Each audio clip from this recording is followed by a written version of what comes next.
गुरुर्ब्रह्मा गुरुर्विष्णुः गुरुर्देवो महेश्वरः गुरुः साक्षात् परं ब्रह्म तस्मै श्रीगुरवै नमः। व्यासाय विष्णुरूपाय व्यासरूपाय विष्णवे नमो वै ब्रह्मनिधये वासिष्ठाय नमो नमः। कूजन्तं राम रामीति मधुरं मधुराक्षरम् आरुह्य कविताशाखां वन्दे वाल्मीकिकोकिलम्। श्रुतिस्मृतिपुराणानाम् आलयं करुणालयं नमामि भगवत्पादशङ्करं लोकशङ्करम्। वागर्धाविव सम्पृक्तौ वागर्धप्रतिपत्तये जगतः पितरौ वन्दे पार्वती परमेश्वरौ। सूक्तिं समग्रयितुनः स्वयमेव लक्ष्मीः श्रीरङ्गराजमहिषी मधुरैः कटाक्षैः वैदग्ध्यवर्णगुणगुम्भनगौरवैर्यां कण्डूलकर्णकुहराः कवयोधयन्ति। हैमोर्ध्वपुण्ड्रमजहन्मकुटं सुनासं मन्दस्मितं मकरकुण्डलचारुगण्डं बिम्बाधरं बहुलदीर्घकृपाकटाक्षं श्रीवेङ्कटेशमुखमात्मनिसन्निधत्तां। विमलपटी कमलकुटी पुस्तकरुद्राक्षसस्तहस्तपुटी कामाक्षी पक्ष्मलाक्षी कलितविपञ्ची विभासि वैरिञ्ची। मनोजवं मरुततुल्यवेगं जितेन्द्रियं बुद्धिमतां वरिष्ठं वातात्मजं वनरयूथमुख्यं श्रीरामदूतं शिरसा नमामि। आपदामपहर्तारं दातारं सर्वसम्पदां लोकाभिरामं श्रीरामं भूयो भूयो नमाम्यहम्। जयत्यतिबलो रामो लक्ष्मणश्च महाबलः राजाजैति सुग्रीवो राघवेणाभिपालितः। दासोऽहं कौसलेन्द्रस्य रामस्याक्लिष्टकर्मणः हनुमान् शत्रुसैन्यानां निहन्ता मारुतात्मजः। न रावणसहस्रं मे युद्धे प्रतिफलं भवेत् शिलाभिस्तु प्रहरतः पादपैश्च सहस्रशः। अर्दयित्वा पुरीं लङ्काम् अभिवद्यत मैथिलीं समृद्धार्धो गमिष्यामि विशतां सर्वरक्षसां। धर्मात्मा सत्यसन्धश्च रामो दशरथिर्यदि पौरुषे च प्रतिद्वन्द्वशरैनं जहिरावणिम्। हरि ओम्। పరమేశ్వర స్వరూపైన సభకి నమస్కారం. స్వామి హనుమ ఒక పరమాద్భుతమైనటువంటి స్వరూపం, గొప్ప మంగళప్రదుడు. ఆయన ఎక్కడ చెప్పుకున్నా నేను ఈశ్వరుడను అని కానీ, నన్ను పూజించండి అని కానీ, నేను మీకు ఇటువంటి సౌఖ్యాన్ని కటాక్షిస్తాను అని కానీ ఎక్కడా చెప్పరు. నేను ఇప్పుడే ప్రార్థనా శ్లోకం చేస్తూ జయమంత్రం చదివాను. దాన్ని పెద్దలు జయమంత్రము అని పిలుస్తారు. అది సుందరకాండలో స్వామి హనుమ తోరణం మీద కూర్చుని చెప్పినటువంటి శ్లోకాలు. అందులో ఆయన దాసోహం కౌసలేంద్రస్య రామస్య క్లిష్టకర్మణః హనుమాన్ శత్రుసైన్యానాం నిహంతా మారుతాత్మజః అంటారు. నేను రామదూతని, నేను రామ సచివుణ్ణి, అలాగే నేను రాముని యొక్క దాసాన దాసుణ్ణి అంటారు. ఆయన అంత కష్టపడి 100 యోజనముల సముద్రాన్ని దాటి ఈవలి ఒడ్డునకు వచ్చి కాంచనలంకలో శిశుపావృక్షం కింద సీతమ్మ తల్లి యొక్క దర్శనం చేసి ఆ తల్లిని తన వాక్కుల చేత ఊరడించి రామచంద్రమూర్తి ఇచ్చినటువంటి అభిజ్ఞానమైన ఉంగరాన్ని ఇచ్చేటప్పుడు కూడా అమ్మా నా పేరు ఇది అని కానీ, నేను ఇటువంటి వాణ్ణి అని కానీ ఎక్కడా చెప్పలేదు. వానరోహం మహాభాగే దూతో రామస్య ధీమతః, నేను రామచంద్రమూర్తి యొక్క దూతను అని చెప్పుకున్నారు. అంతటి వినయ సంపత్తి కలిగినటువంటి వారు.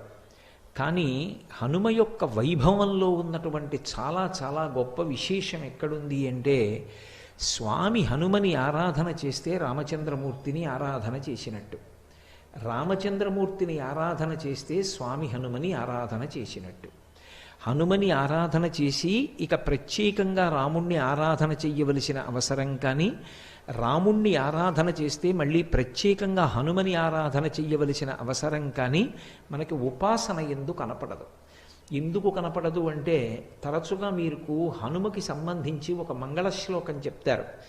ఎత్ర ఎత్ర రఘునాథ కీర్తనం తత్ర తత్ర కృతమస్తకాంజలిం బాష్పవారి పరిపూర్ణలోచనం మారుతిం నమత రాక్షసాంతకం. ఎత్ర ఎత్ర రఘునాథ కీర్తనం, ఎక్కడెక్కడ రామచంద్రమూర్తి యొక్క గుణములు గానము చెయ్యబడతాయో, ఎక్కడెక్కడ రామచంద్రమూర్తిని స్తోత్రం చేస్తామో అక్కడక్కడ మనం ప్రత్యేకంగా మళ్ళీ పిలిచినా పిలవకపోయినా కూడా స్వామి హనుమ వచ్చి కూర్చుంటారు. అది కూడా ఎలా కూర్చుంటారు అంటే బాష్పవారి పరిపూర్ణ లోచనం, కన్నుల నిండా నీరు పెట్టుకుని కూర్చుంటారట. అంటే ఆనంద తన్మయత్వంతో ఆనంద భాష్పాలతో కూర్చుంటారు. కాబట్టి ఎత్ర ఎత్ర రఘునాథ కీర్తనం తత్ర తత్ర కృతమస్తకాంజలిం, అది కూడా ఇలా తలెత్తి కూర్చోట, ఇలా తలదించుకొని బాష్పవారి పరిపూర్ణలోచనం మారుతిం నమత రాక్షసాంతకం. రాక్షసాంతకుడైనటువంటి ఆ స్వామి హనుమ వాయుపుత్రుడు కన్నుల నిండా నీరు పెట్టుకొని ఆ ఆనంద భాష్పాలతో రామచంద్రమూర్తి యొక్క కథ వింటారట. ఇది సంప్రదాయమునందు రూఢమైనటువంటి విశేషం. అంటే ఇందులో ఇక ఏ విధమైనటువంటి అపనమ్మకానికి తావు లేదు. అందుకే రామచంద్రమూర్తి యొక్క గుణగానం ఎక్కడుంటుందో అక్కడే స్వామి హనుమ ఉంటారు. అందుకే రామాయణం చెప్పిన, రామచంద్రమూర్తి గురించి చెప్పిన, లేదా హనుమ గురించి చెప్పడము అంటే రామచంద్రమూర్తి యొక్క ప్రస్తావన లేకుండా ఉండదు. అసలు ఇవాళ నా ఉపన్యాసమే రామచంద్రమూర్తితో కదూ. రామచంద్రమూర్తి ప్రస్తావన లేకుండా హనుమ గురించిన ప్రస్తావన ఉండదు. అందుకే ఆయన పరమ సంతోషంతో సభలోకి వస్తారట. వస్తారు కాబట్టే ఒక సంప్రదాయం ఉంది. ఏం చేస్తారంటే ఉపన్యాసం చెప్పేటటువంటి పౌరాణికునితో పాటుగానే ఒక ఖాళీ ఆసనాన్ని పక్కన వేస్తారు. వేదిక మీద వేసి ఒక పాదపీఠాన్ని పెడతారు. అంటే పాదాలు పెట్టుకోవడానికి ఒక పీఠాన్ని ఉంచి ఒక పుష్పహారాన్ని ఆ ఆసనానికి కూడా సమర్పించి అందులో పువ్వులు వేసి ఉంచాలి. ఎందుకని అంటే స్వామి హనుమ అందులోకి వచ్చి కూర్చుని వింటారు. ఒకవేళ మనం అలా పిలవలేదనుకోండి, అప్పుడు ఆయన రావడం మానరు. ఆయన సభలో ఎక్కడో వచ్చి కూర్చుంటారు. అది ఆయన యొక్క పరమ వినయానికి పరాకాష్ఠ.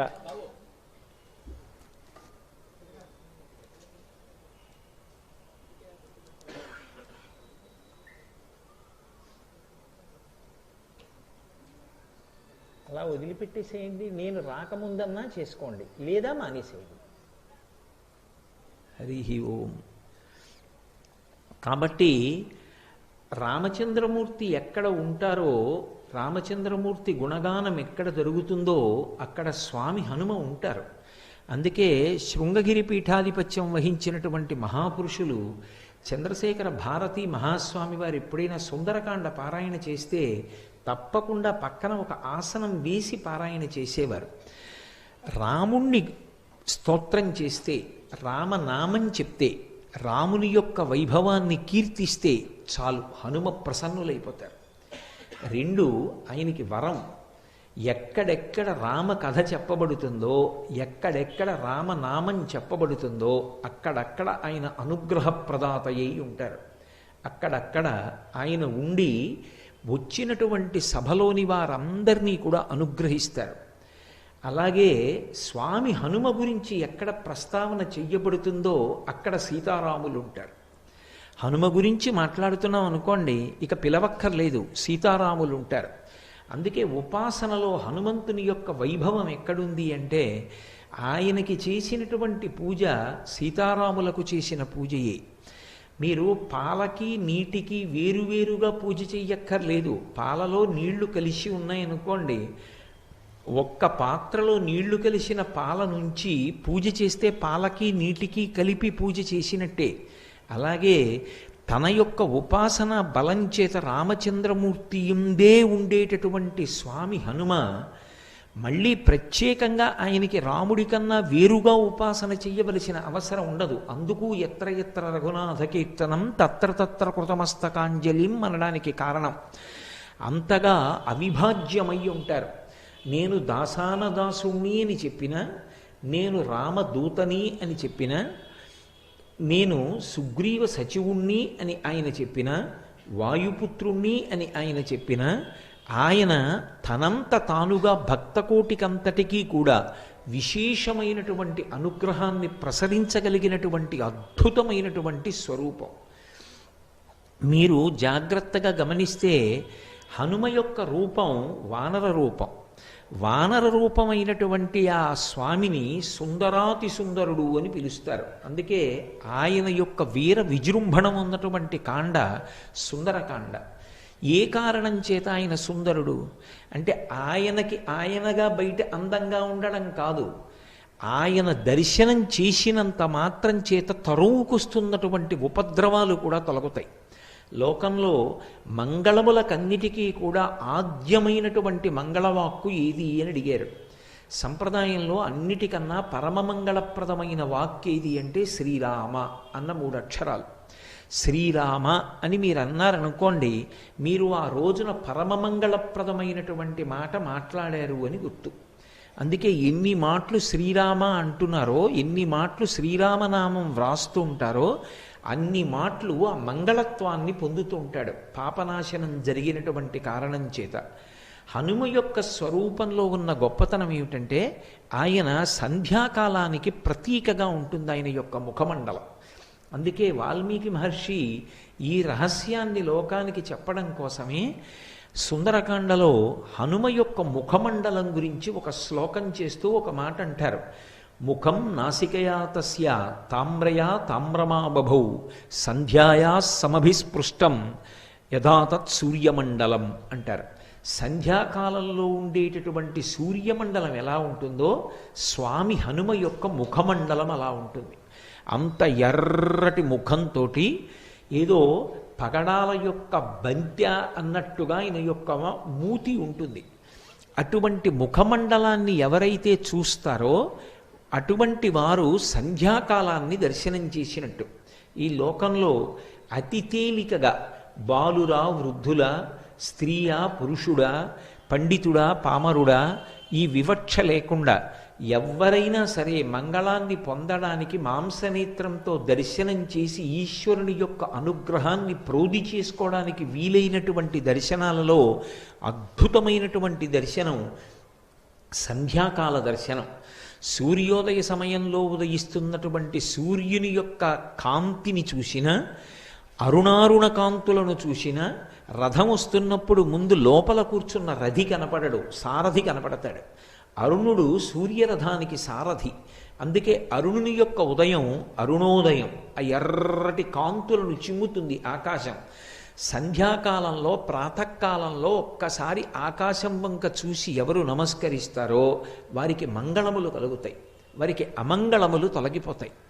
అలాగే స్వామి హనుమ యొక్క ముఖమండలము సంధ్యాకాలమునందు ఆకాశము ఎటువంటి మంగళాన్ని ఇవ్వగలిగినటువంటి శక్తితో దీప్తిని పొంది ఉంటుందో అటువంటి దీప్తిని పొంది హనుమ యొక్క ముఖమండలం ఉంటుంది. అందుకే సంధ్యాయా సమభిస్పృష్టం యథాతత్ సూర్యమండలం. ఆయన ముఖం నాసికయా తస్య తామ్రయా తామ్రమా బభౌ. ఆయన యొక్క ముఖము, ఆయన యొక్క నోరు, ఆయన యొక్క ముక్కు ఎర్రగా పగడాల ముద్దలా ఉంటుంది. అలా ఎర్రగా ఉన్నటువంటి ముఖమండలం వంక ఒక్కసారి మీరు చూసి ఒక్క నమస్కారం చేశారనుకోండి, అది పరమమంగళములను ఇవ్వగలుగుతుంది. 2, హనుమ యొక్క ఉపాసనలో ఉన్నటువంటి అత్యద్భుతమైన విషయం, ప్రతిరోజు హనుమ యొక్క ముఖాన్ని ఎవరు చూస్తారో, ఎవరు ఆయనకి నమస్కారం చేస్తారో అటువంటి వారి యొక్క అజ్ఞానము తొలగిపోతుంది. చాలా తొందరగా వారికి జ్ఞానకటాక్షము కలిగేటటువంటి అదృష్టాన్ని పొందుతారు. ఎందుచేత అంటే ఆయన భర్గస్వరూపుడై ఉంటాడు అని పరాశర సంహితలో ఆయన యొక్క ఉపాసన రహస్యాన్ని చెప్తారు. భర్గుడు అజ్ఞానాన్ని తీసివేయగలిగినటువంటి స్వరూపం. గాయత్రీ మంత్రంలో బీజాక్షరానికి అధిదేవత. అటువంటి భర్గస్వరూపుడైనటువంటి హనుమ యొక్క ముఖాన్ని, ఆయన యొక్క రూపాన్ని ఎవరు చూస్తారో వారికి మంగళములు ఇవ్వబడతాయి. అందున ప్రత్యేకించి హనుమ ఉపాసనకి చాలా విశేషమైన రోజుగా చెప్పబడినది ఏది అంటే, సాధారణంగా ప్రతి వారంలోనూ కూడా మొట్టమొదట గొప్పది శనివారం. శనివారం నాడు స్వామి హనుమ యొక్క ఉపాసనకి అత్యంత ప్రీతిపాత్రమైన రోజు. ఆయన అవతార స్వీకారం చేసింది కూడా స్థిరవారం శనివారం నాడే చేశారు. వైశాఖమాసి కృష్ణాయాం అని ఆయన మందవాసరి దశమ్యాం మందవాసరి, దశమి తిథి నాడు శనివారం నాడే ఆయన ఆవిర్భవించారు. శనివారం ఆయన ఉపాసనకి చాలా శ్రేష్టమైనటువంటి రోజు. ఎందుచేత అంటే ఆ రోజు ప్రారంభం శనిహోరతో ప్రారంభం అవుతుంది. శనీశ్వర గ్రహాన్ని తన తోకకి చుట్టి ఆయన మీద శని యొక్క ప్రభావం లేకుండా చూసి శిక్షించినటువంటి వారు స్వామి హనుమ. అప్పుడు శరీరము శిథిలమై స్వామి హనుమని ప్రార్థన చేశాడు శనీశ్వరుడు. అయ్యా, నీ చేత నేను ఇప్పటికే చాలా హింసింపబడ్డాను, నన్ను నీ తోక నుంచి విడిపించు, నీకేం కావాలడుగని అడిగాడు. అడిగితే స్వామి హనుమ శనీశ్వరుని నుండి ఒక మాట పుచ్చుకున్నారు. ఎవరు నాకు పరమ భక్తులై ఉంటారో అటువంటి వారి జోలికి నువ్వు వెళ్ళకూడదు. ఒకవేళ జాతకంలో శనీశ్వరుని యొక్క ప్రభావం చాలా విశేషంగా ఉండేటటువంటి వారు కూడా హనుమ యొక్క అనుగ్రహానికి నోచుకున్న వారైతే అటువంటి వారందరికీ కూడా శనీశ్వర గ్రహం యొక్క ప్రభావం విశేషంగా ఉండేటటువంటి అవకాశం ఉండదు. అది హనుమ పుచ్చుకున్నటువంటి మాట. అందుకే హనుమదుపాసన శనివారం నాడు చేస్తే శనీశ్వర గ్రహం ఆనుకూల్యతని పొందుతుంది. పొంది బాధించడం అనేటటువంటిది ఉండదు. రెండవది, మాసములలో మార్గశీర్ష మాసంలో శనివారం నాడు స్వామి హనుమని ఉపాసన చేసినట్లయితే అది చాలా విశేషమైనటువంటి ఉపాసన. మనకి అదృష్టం ఏమిటంటే మనం ఇవాళ మార్గశీర్ష మాసంలో శుక్లపక్షంలో ఇవాల్టి రోజున శనివారం నాటి సాయంకాలమే హనుమ యొక్క వైభవం గురించి ఆయన ప్రాంగణంలోనే కూర్చుని మాట్లాడుకుంటున్నాం. ఇది నిజంగా స్వామి హనుమ యొక్క అనుగ్రహ విశేషం. అంతటి మహానుభావుడైనటువంటి హనుమ 5 అంకె చేత ప్రీతి పొందుతారు. ఒక్కొక్క దేవతకి ఒక్కొక్క లక్షణం ఉంటుంది. మీరు విఘ్నేశ్వరుడి విషయంలో చూస్తే 16 అంకెకి ఒక ప్రీతి. ఆయనకన్నీ 16 కుడుములు, 16 ఉండ్రాళ్ళు, 16 రకాల పత్రులు, 16 రకాల పువ్వులు, 16 రకాలైనటువంటి నైవేద్యాలు, 16 నామాలు. సుముఖశ్చైకదంతశ్చ కపిలో గజకర్ణకః లంబోదరశ్చ వికటో విఘ్నరాజో గణాధిపః ధూమకేతుర్గణాధ్యక్ష ఫాలచంద్రో గజాననః వక్రతుండ శూర్పకర్ణో హిరంబస్కందపూర్వజః షోడశైతాని నామాని యప్పటే శృణుయాదపి విద్యారంభే వివాహే చ ప్రవేశే నిర్గమే తథా సంగ్రామే సర్వకార్యేషు విఘ్నస్తస్య న జాయతే. షోడశైతాని నామాని 16 అంకె మీద విఘ్నేశ్వర తత్వం నడుస్తుంది. ఆయనకి 16 ప్రీతిని కాదు, తత్వం 16 మీద పెడుతుంది. అలాగే పరమశివుని యొక్క తత్వం 8 మీద పెడుతుంది. అందుకే అష్టమూర్తి తత్వము అని పిలుస్తారు. మీరు హనుమకి సంబంధించినంత వరకు ఆయన యొక్క విశేషం, ఆయన తత్వం 5 అంకె మీద నడుస్తుంది. అందుకే హనుమకి 5 పదార్థములను నివేదన చేస్తారు. 5 రకాలైనటువంటి పత్రముల చేత పూజ చేస్తారు. పంచముఖములతో కూడినటువంటి ఆంజనేయ స్వామి యొక్క ఉపాసనా విధానం ప్రత్యేకంగా ఉంటుంది. ఆయనకు ఒక దీక్ష ఉంది పరాశర సంహితలో, హనుమద్దీక్ష అని దీక్షా స్వీకారం చేస్తారు. చేసినప్పుడు అందులో అతి తక్కువ కాలం దీక్ష 5 రోజులు. 5 అంకె చేత ఆయన తత్వం ప్రకాశిస్తూ ఉంటుంది. హనుమ యొక్క అవతార ఆవిర్భావ సమయంలో లోకానికంతటికీ కూడా సృష్టికర్త అయినటువంటి చతుర్ముఖ బ్రహ్మగారు ఆయన యొక్క వైభవాన్ని కీర్తిస్తూ ఒక మాట అన్నారు. అమిత్రాణం భయకరో మిత్రాణం అభయంకరః అని చెప్పారు. దేవతలందరూ తమ తమ శక్తుల్ని హనుమకి ధారపోశారు. అది కూడా చాలా విశేషంగా. ఎలా? ఏ దేవత యొక్క ఆయుధానికి కూడా హనుమ కట్టుబడరు. ఆయన్ని నిర్జించడం సాధ్యం కాదు. అంతటి మహానుభావుడై, అంతటి బలవంతుడై ఆయన నిలబడితే బ్రహ్మగారు ఆయన్ని కీర్తిస్తూ ఒక మాట అన్నారు. ఇది హనుమతత్వానికి జీవమైనటువంటి మాట. అమిత్రాణం భయకరో మిత్రాణం అభయంకరః. అమిత్రులైనటువంటి వారికి ఆయన పరమ భయంకరుడు. అమిత్రులు అంటే మిత్రులు కానివారు. ఎవరికి మిత్రులు కానివారు? ఎవరో నేను ఒకడిని చూపించి వాడికి నేను మిత్రుణ్ణండి అంటే సరిపోదు. ఎవడు ధర్మానికి మిత్రుడు కాడో, ఎవడు దైవానికి మిత్రుడు కాడో, ఎవడికి వేద ప్రతిపాదితమైనటువంటి వాక్కు యందు విశ్వాసము లేదో, ఎవడు ఈశ్వర ధిక్కారం చేస్తాడో అటువంటి వాడి పట్ల ఆయన ఆగ్రహము వ్యక్తమవుతుంది. ఎవడు ధర్మమునందు అనురక్తి కలిగిన వాడై ఉంటాడో, ఎవడు భగవంతునికి దాసానదాసుడై భక్తుడై ఉంటాడో అటువంటి వాడి పట్ల ఆయన అనుగ్రహ ప్రసరణం జరుగుతుంది. ప్రత్యేకంగా హనుమదుపాసన చెయ్యవలసిన అవసరం లేదు. హనుమని ఉపాసన చేస్తేనే ఆయన అనుగ్రహం కలుగుతుంది అనుకోక్కర్లేదు. ఆయన యొక్క అనుగ్రహ విశేషంలో ఇదొక లక్షణం. అందుకని బ్రహ్మగారు ఆ మాట అన్నారు, ఎవడు ధర్మమునందు అనురక్తి కలిగినవాడో, ఎవడు భక్తి కలిగినవాడో, ఎవడు ఈశ్వరుని యొక్క పాదములను ఉపాసన చేస్తూ ఉంటాడో అటువంటి వాడికి హనుమ యొక్క కటాక్షము ఎప్పుడూ లభిస్తూ ఉంటుంది. అటువంటి వాణ్ణి హనుమ ఎప్పుడూ కాపాడుతూ ఉంటారు.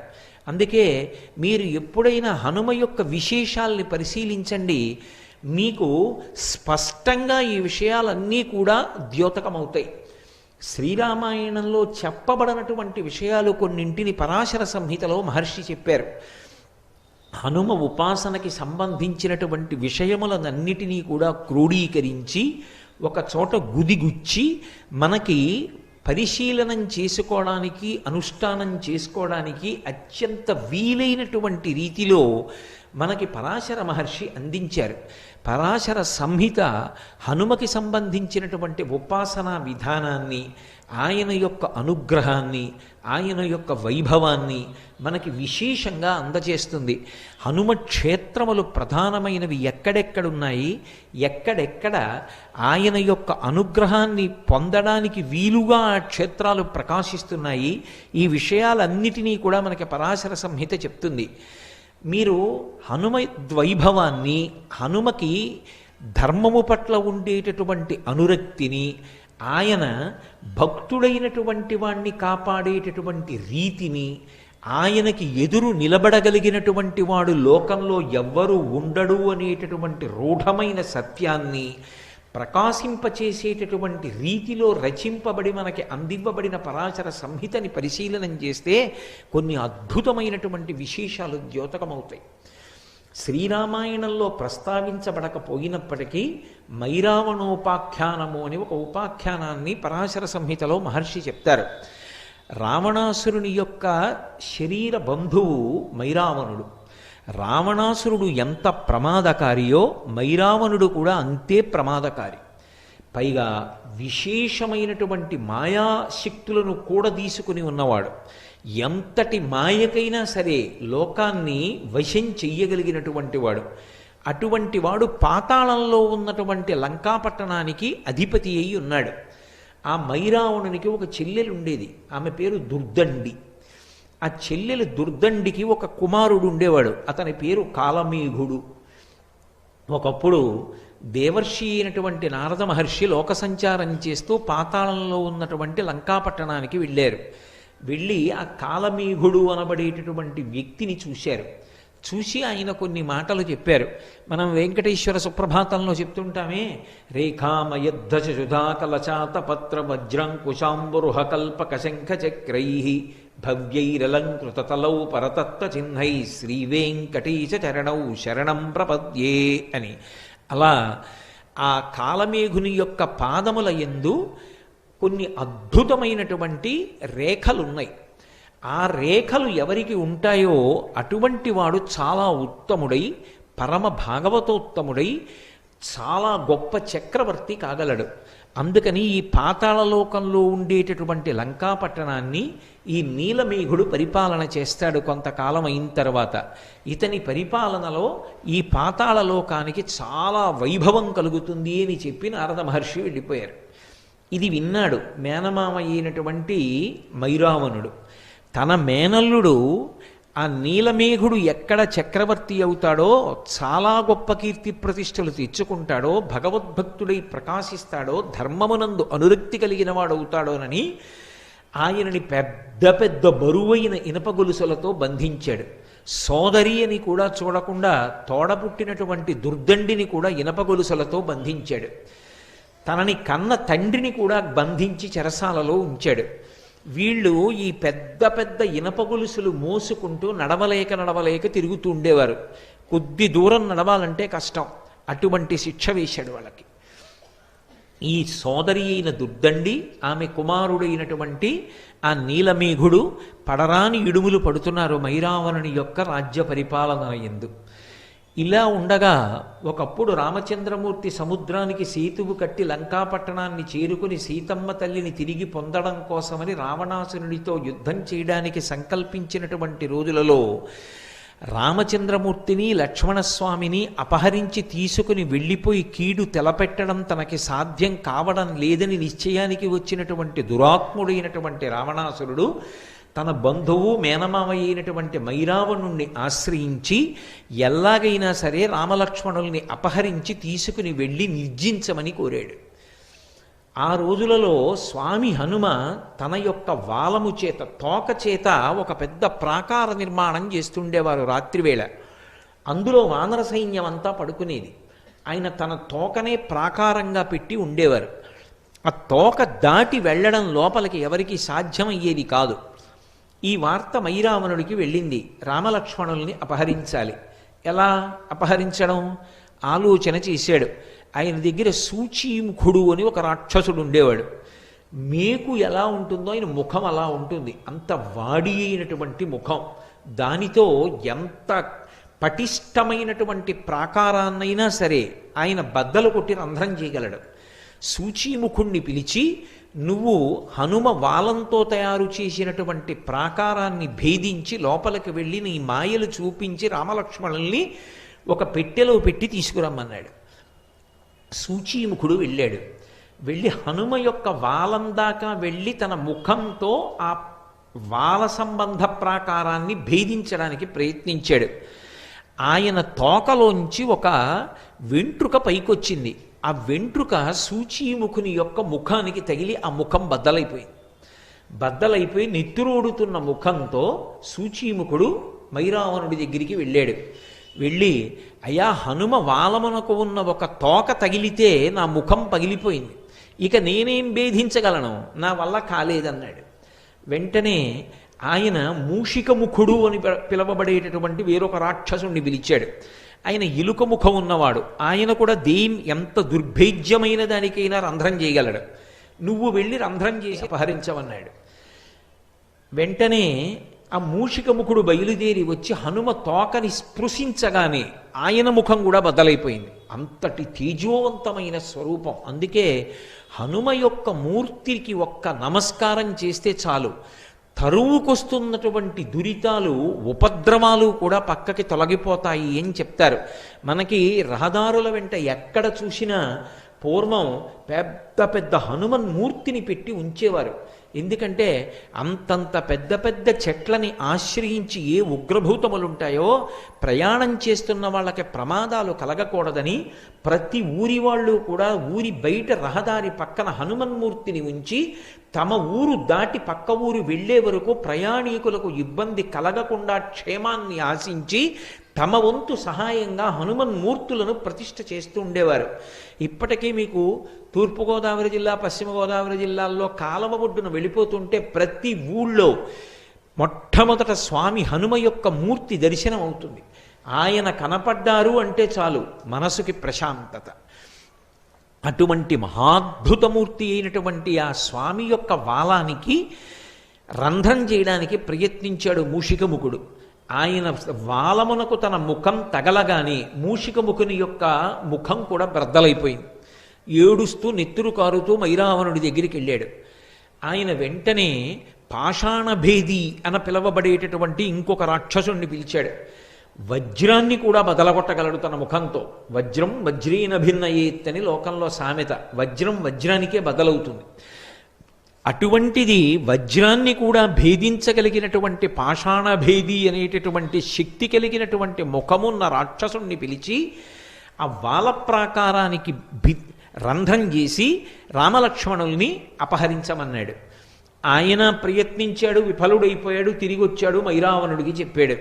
వేరొక మార్గం లేదు, ఆయన అనుగ్రహిస్తే తప్ప లోపలికి వెళ్ళడం కుదరదు, రామలక్ష్మణుల్ని అపహరించలేం. ఆలోచించి మైరావణుడు విభీషణుడి యొక్క రూపాన్ని పొందాడు. ఎందుకని అంటే వాళ్ళు కామరూపులు, కావలసినటువంటి రూపాన్ని పొందుతారు. విభీషణుడి రూపాన్ని పొంది ఒక పెద్ద పెట్టొకటి చేత్తో పట్టుకొని స్వామి హనుమ పాదముల దగ్గరకు వెళ్ళి నిలబడి పైకి చూసి హనుమకి నమస్కారం చేసి, హే హనుమ, మీరు ఇక్కడ కాపలా ఉండబట్టి ఆ వాలప్రాకారంలో రామలక్ష్మణులు ఇద్దరూ హాయిగా నిద్రపోతున్నారు. కానీ పగలు చేసినటువంటి యుద్ధంలో వాళ్ళ శరీరానికి కలిగినటువంటి గాయములకు ఉపశాంతి కలగాలని ఓషధుల్ని తీసుకొచ్చాను. లోపలికి వెళ్ళి రామలక్ష్మణుల దర్శనం చేసి వాళ్ళు క్షేమంగానే ఉన్నారు అన్నది రూఢం చేసుకుని ఈ ఓషధులు ఇచ్చి వస్తాను, కొద్దిగా చోటు ఇవ్వవలసింది అని అడిగాడు. విభీషణుడు వచ్చాడు అన్న ఆలోచనతో రామలక్ష్మణుల యొక్క క్షేమాన్ని అపేక్షించేటటువంటి లక్షణమున్న హనుమ తన తొడల సందులో కొద్దిగా చోటిచ్చారు. ఆ తొడల సందులోంచి వెళ్ళిపోయాడు లోపలికి మైరావణుడు.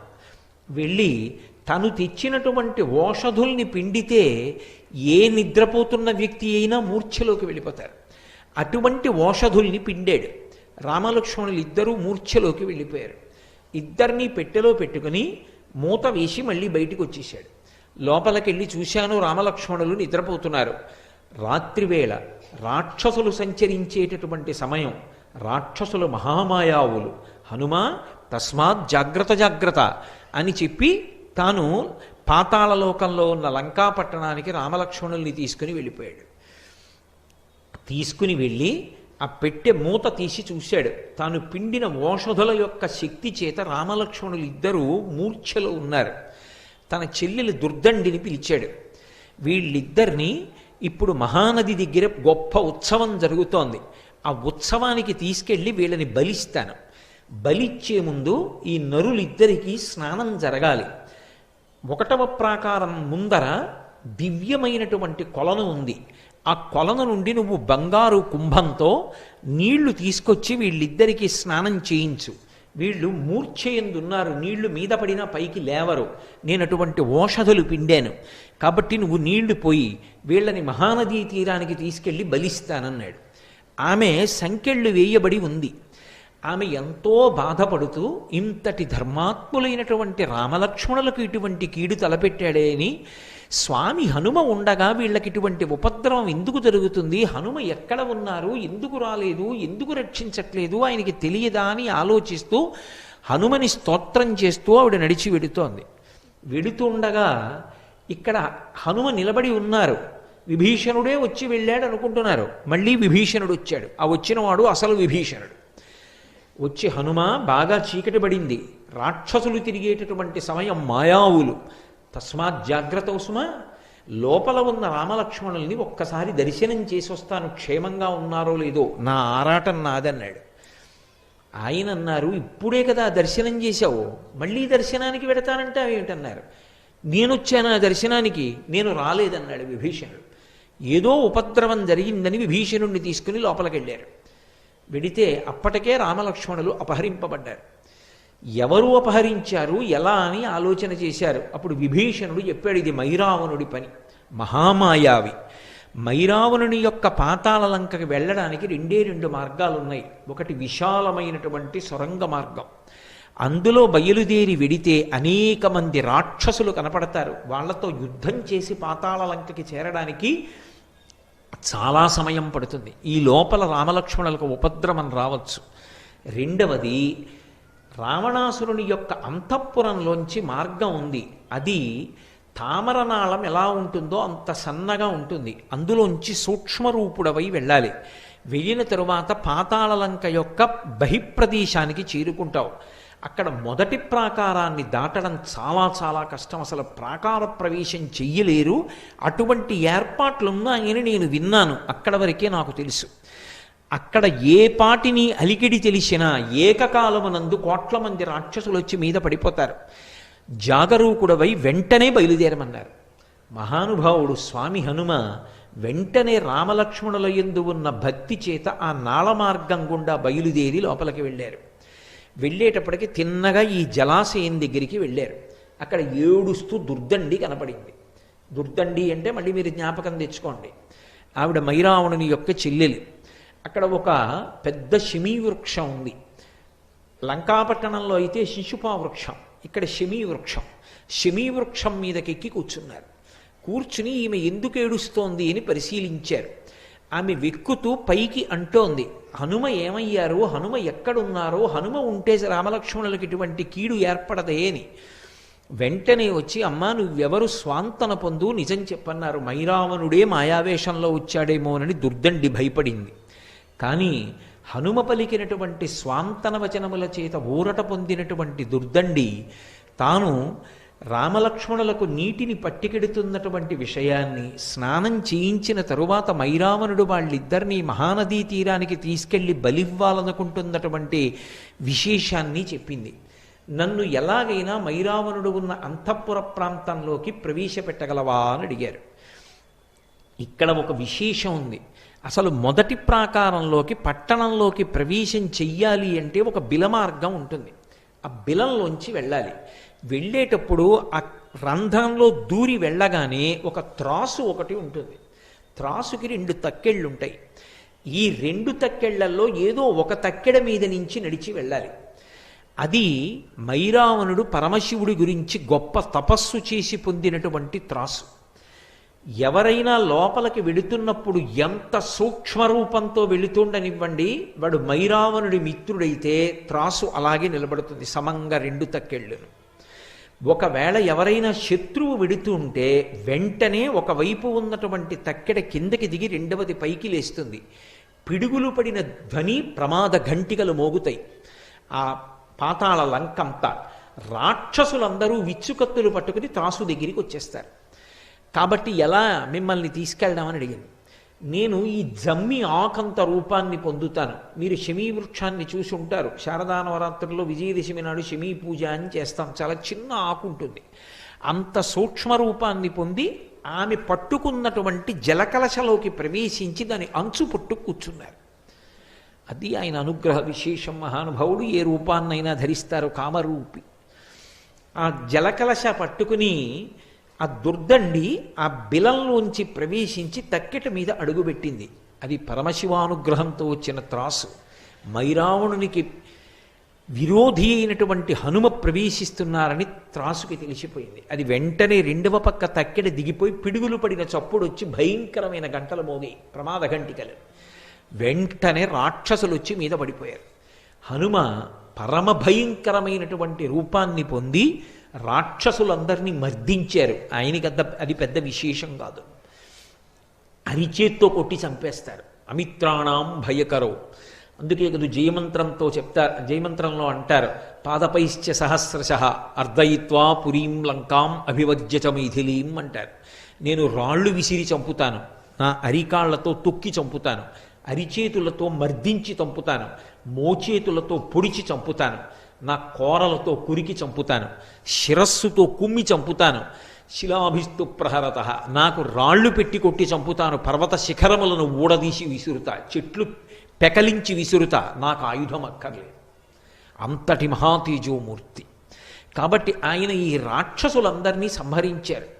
కానీ ఎక్కడి నుంచో ఒక మహావీరుడు వచ్చాడు. ఇద్దరి మధ్య అరివీర భయంకరమైనటువంటి యుద్ధం జరిగింది. ఎంత యుద్ధం చేసినా స్వామి హనుమ అవతల యుద్ధానికి వచ్చినటువంటి వీరుణ్ణి మట్టు పెట్టలేకపోయారు. ఆఖరికి హనుమ అంతటి వారు బడలిపోయారు. అంత బడలిపోయి ఆశ్చర్యపోయారు. ఇంత శక్తి కలిగినటువంటి వాడు ఎలా తయారయ్యాడు అసలు? పైగా ఇతన్ని చూస్తే నాకేదో అవ్యాజమైన ప్రేమ కలుగుతోంది. ఇంతటి మహావీరుడు అని నాకు కోపం రావట్లేదు, చంపేద్దామన్న తీవ్రమైన ఇచ్ఛ కలగట్లా. ఏదో ఉందని ఒక్కసారి ఆగి, అసలు నువ్వెవరు నాతో ఇంతసేపు నిలబడి పోరు సాగించగలిగావు, నీ గాథ ఏమిటి చెప్పమన్నారు. అంటే ఆయన తన కథ చెప్పడం మొదలుపెట్టాడు. ఒకానొకప్పుడు ఒక గంధర్వకాంత ఉండేది. ఆమె మతంగ మహర్షి చేత వేరొక కారణానికి శపింపబడి ఒక పెద్ద చాపగా మారి దక్షిణ సముద్రంలో ఉండేది. ఆమెకి శాపావకాశం ఎప్పుడు కలుగుతుంది, ఎప్పుడు పోతుంది ఆ శాపం అని ఆమె మతంగ మహర్షిని ప్రార్థించింది. హనుమ ఎప్పుడైనా అలసట పొందితే, అలసట పొందినటువంటి హనుమ ఒంటి నుండి చెమట పుడితే, ఆ చెమట ఆయన ఇలా తీసి పక్కన పడేస్తే, ఆ చెమట నువ్వు మింగితే, చెమట వలన నీకు కొడుకు పుడితే నీకు శాపం పోతుంది. కానీ నీకు భూత భవిష్యత్ వర్తమాన కాలముల యందు దృష్టినిస్తున్నాను, అది పోదు. గతంలో ఏం జరిగిందో, ఏం జరుగుతోందో, ఏం జరగబోతోందో నీకు తెలుస్తుంది. నీకు ఆ శక్తిని ఇచ్చాను, వెళ్ళమన్నారు మతంగ మహర్షి. అన్నీ రామకార్యం కోసం వచ్చినవే. మహర్షుల యొక్క ఏర్పాటు అంత చాకచక్యంగా. ఆమె దీర్ఘదీహి అన్న పేరుతో పెద్ద చాప అయి దక్షిణ సముద్రంలో ఉంది. స్వామి హనుమ సేతుబంధనం జరుగుతున్న సమయంలో అలసట పొందారు. పెద్ద పెద్ద బండరాళ్ళు తెచ్చి సముద్రంలో వేస్తున్నారు. చెమట పట్టదండి మరి. చెమట పట్టి ఆయన నుదుటికి ఉన్న చెమటని ఇలా తీసి ఇలా అన్నారు. ఇలా అన్నప్పుడు దులపబడినటువంటి ఆ చెమట బిందువుల్ని దీర్ఘదేహి అయినటువంటి గంధర్వకాంత చాప రూపంలో ఉన్నది పెద్ద నోరు తెరిచి పట్టుకుని గుటుక్కుని మింగింది. అది మహర్షి యొక్క మాట. అది ఉత్తినే పోవడానికి వీల్లేదు. అలా పుడతారా అండి అంటే అది సామాన్య విశేషం. యోగి నోటి వెంట వచ్చిన మాట అబద్ధం అవడానికి వీల్లేదు. అది సత్యమై తీరాలి. ఈశ్వరుడు సత్యం చేస్తాడు. అందువల్ల ఆమె గర్భిణి అయింది. లోపల పిల్లవాడు పెరిగాడు. ఆ పిల్లవాడు పుట్టిన తర్వాత ఆమెకి శాప విమోచనం అయిపోయింది. ఆమె ఆ పిల్లవాడికి మత్స్యవల్లభుడు అని పేరు పెట్టింది. నాయనా, నువ్వు హనుమ యొక్క కుమారుడివి, నేను గంధర్వకాంతని, శాపం చేత ఇలా వచ్చాను. నువ్వు పరమ దుర్మార్గుడైనటువంటి మైరావణుణ్ణి సేవిస్తూ ఉండు. దానివలన నీకు ఒక ప్రయోజనం కలుగుతుంది. నీ తండ్రి దర్శనమవుతుంది. ఒకానొక నాడు నీ తండ్రికి ఉపకారం చెయ్యగలుగుతావు. ఆయన అత్యంత ఒత్తిడిలో వస్తాడు. వచ్చినప్పుడు నువ్వు ఉపకారం చేస్తావు. అక్కడ ఉండమంది. అందుకని నా పేరు మత్స్యవల్లభుడు, నేను హనుమ యొక్క కుమారుణ్ణి. అందుకని నన్ను మట్టు పెట్టడం అంత తేలిక కాదు. మా తండ్రి గారి యొక్క వైభవం నాది. హనుమ చూసి పరమ సంతోషంతో వెళ్ళి పుత్రగాత్ర పరిష్వంగం కొడుకుని కౌగలించుకుని మురిసిపోయి, నాయనా, నిన్ను చూస్తే ఎంతో ముచ్చటగా ఉంది. నేనే హనుమని, నువ్వు నా కుమారుడవు, నీ యందు అపారమైన ప్రీతి పొందాను అంటే తండ్రి కాళ్ళ మీద పడి నమస్కారం చేసి, నాన్నగారు నేను మీకు ఎలా ఉపయోగపడగలనని అడిగాడు. మైరావణుని యొక్క అంతఃపురాన్ని చూపించమన్నారు. అంతఃపురాన్ని చూపించాడు. ఇక నువ్వు వెళ్ళిపోమ్మని ఆ మైరావణుడితో యుద్ధం చేసి స్వామి హనుమ ఆ మైరావణుణ్ణి మట్టు పెట్టారు. మట్టు పెట్టడం అంత తేలికగా ఏమైపోలేదు. ఎందుకంటే ఇద్దరి మధ్య ప్రచండమైన యుద్ధం జరిగింది. ఆయన తన దంతములతో మైరావణుడి యొక్క కంఠాన్ని కొరికేసి గోళ్లతో శరీరాన్ని ఖండములుగా చీల్చి పక్కన పారేసినా మళ్ళీ వాడు వచ్చి యుద్ధం చేసేవాడు. అసలు ఎలా మరణిస్తాడు ఈ మైరావణుడు? ఏం చేసినా మళ్ళీ బ్రతుకుతున్నాడు. తెల్లబోయారు హనుమ. అప్పుడు దుర్దండి చెప్పింది, శరీరాన్ని ఎంత హింస పెట్టినా మరణించాడు. ఆయన మరణించాలి అంటే ఒకే ఒక్క కారణానికి మరణిస్తాడు. అదిగో మీరు యుద్ధం చేస్తున్న చోట మధ్యలో ఒక రాయి ఉంది. ఆ రాతిని హనుమ మీరు మీ కాలుతో తన్నండి. ఆ కింద చిన్న బిలం ఉంది. ఆ బిలంలోంచి 5 తుమ్మెదలు పైకొస్తాయి. ఇతని పంచప్రాణాలు తుమ్మెదల్లో ఉన్నాయి. అవి ఎగురుతున్నంత కాలం ఇతను మరణించడు. ఆ 5 తుమ్మెదల్ని మీ పాదంతో నొక్కేయండి. నొక్కేస్తే ఇతని పంచప్రాణములు పోయి శరీరాన్ని విడిచిపెట్టేస్తాడు. వెంటనే ఏడ్చాడు మైరావణుడు. చెల్లెలా, నా తోడబుట్టిన దానివి, నా ప్రాణాలు ఎక్కడున్నాయో చెప్పేస్తావా హనుమకని. ఏమి నువ్వు ధర్మం తప్పలా? ధర్మాత్ముడు భక్తితత్పరుడు అయి ఈ రాజ్యమును పరిపాలించవలసినటువంటి నా కుమారుణ్ణి తీసుకెళ్ళి నిష్కారణంగా నిర్బంధించి, నన్ను నిర్బంధించి నువ్వు రాజ్య పరిపాలన చేస్తూ ఇవాళ మమ్మల్ని ఇంత కష్టపెట్టినటువంటి వాడివి, నువ్వు మరణించవలసినటువంటి అవసరం కూడా ఉంది. అందుకే మీ ప్రాణములు ఎక్కడున్నాయో చెప్పానంది. ఇక తను మరణిస్తానని తెలిసిపోయింది మైరావణుడికి. ఆ కాలితో అక్కడ ఉన్న రాతిని తన్నారు స్వామి హనుమ. ఆ బిలంలోంచి 5 తుమ్మెదలు పైకొచ్చాయి. వెంటనే తన పాదంతో 5టిని నలిపేశారు. పంచప్రాణములు పోయిన కారణం చేత విగత జీవుడై ఆ మైరావణుడు నేల మీద పడిపోయాడు. పడిపోయిన తరువాత అప్పుడు అక్కడ ఉన్నటువంటి ఆ నీలమేఘుడికి, దుర్దండి యొక్క కుమారుడికి పాతాళలంకా పట్టాభిషేకం చేసి రామలక్ష్మణులిద్దరినీ కూడా తీసుకుని మళ్ళీ లంకాపట్టణానికి చేరుకున్నారు. చేరుకున్న కారణం చేత రామరావణ యుద్ధమై చిట్ట చివర రావణాసురుడు మడిసిపోయాడు. అదిగో మైరావణుణ్ణి మర్దించి పరమ సంతోషంగా, నేను రామకార్యాన్ని చెయ్యగలిగాను, నా వల్ల ఒక చిన్న పొరపాటు జరిగింది, విభీషణుడు అనుకుని మైరావణుణ్ణి లోపలికి పంపాను. రామలక్ష్మణుల్ని అపహరించాడు.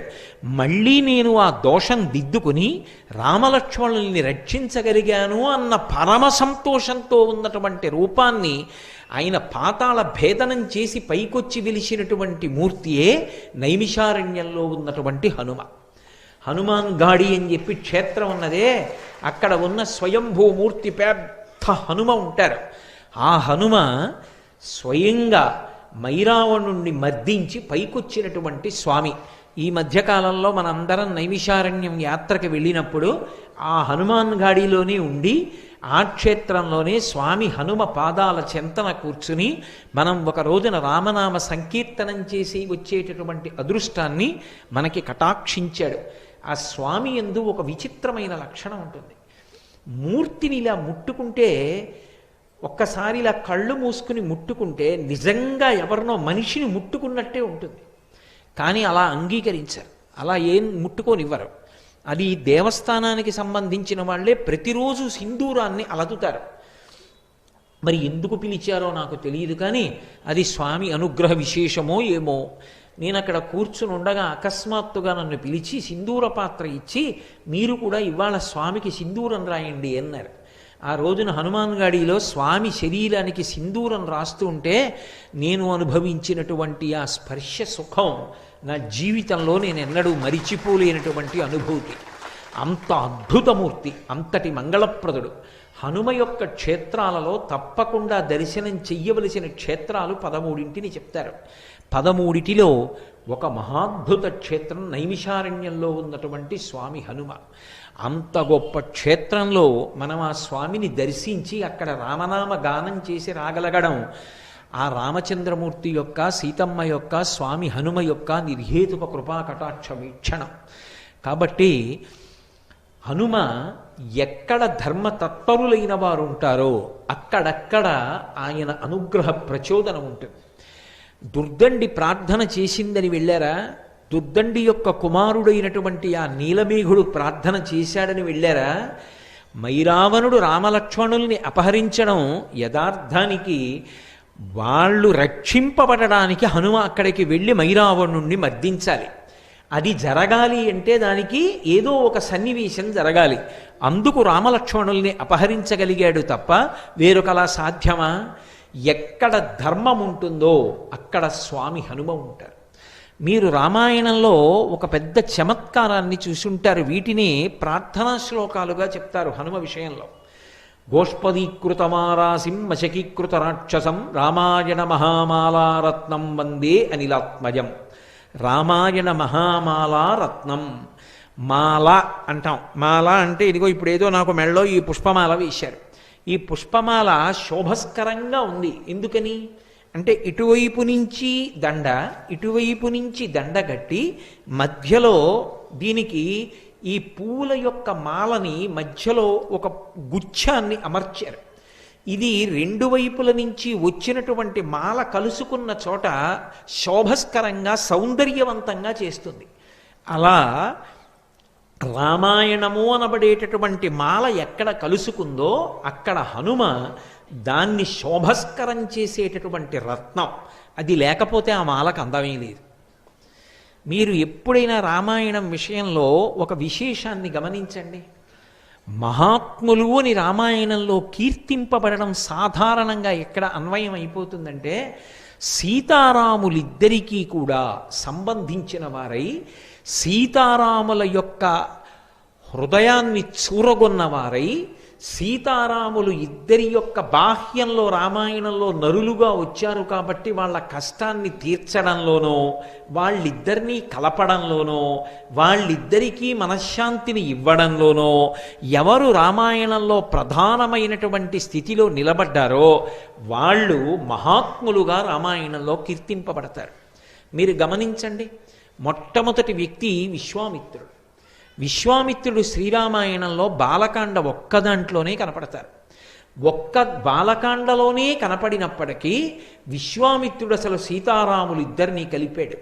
సీతా కళ్యాణం చేసినది ఎవరు అంటే విశ్వామిత్రుడే. విశ్వామిత్రుడే రామలక్ష్మణులిద్దరినీ కూడా మిథిలా నగరానికి తీసుకెళ్ళాడు, శివధనుర్భంగం చేయించాడు.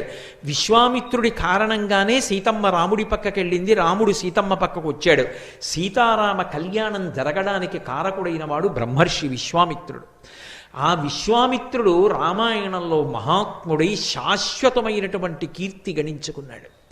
రెండవ వారు సీతారాములు ఎడబాటు పొందినప్పుడు మళ్ళీ సీతమ్మ తల్లి యొక్క క్షేమవార్త తెచ్చి రామచంద్రమూర్తికి చెప్పి, రామచంద్రమూర్తి యొక్క క్షేమవార్త సీతమ్మ తల్లికి చెప్పి, సీతారాముల యొక్క మనశ్శాంతికి కారకుడై మళ్ళీ సీతారాములు కలుసుకోవడానికి ప్రధానమైన వ్యక్తిగా శోభించినటువంటి వారు స్వామి హనుమ.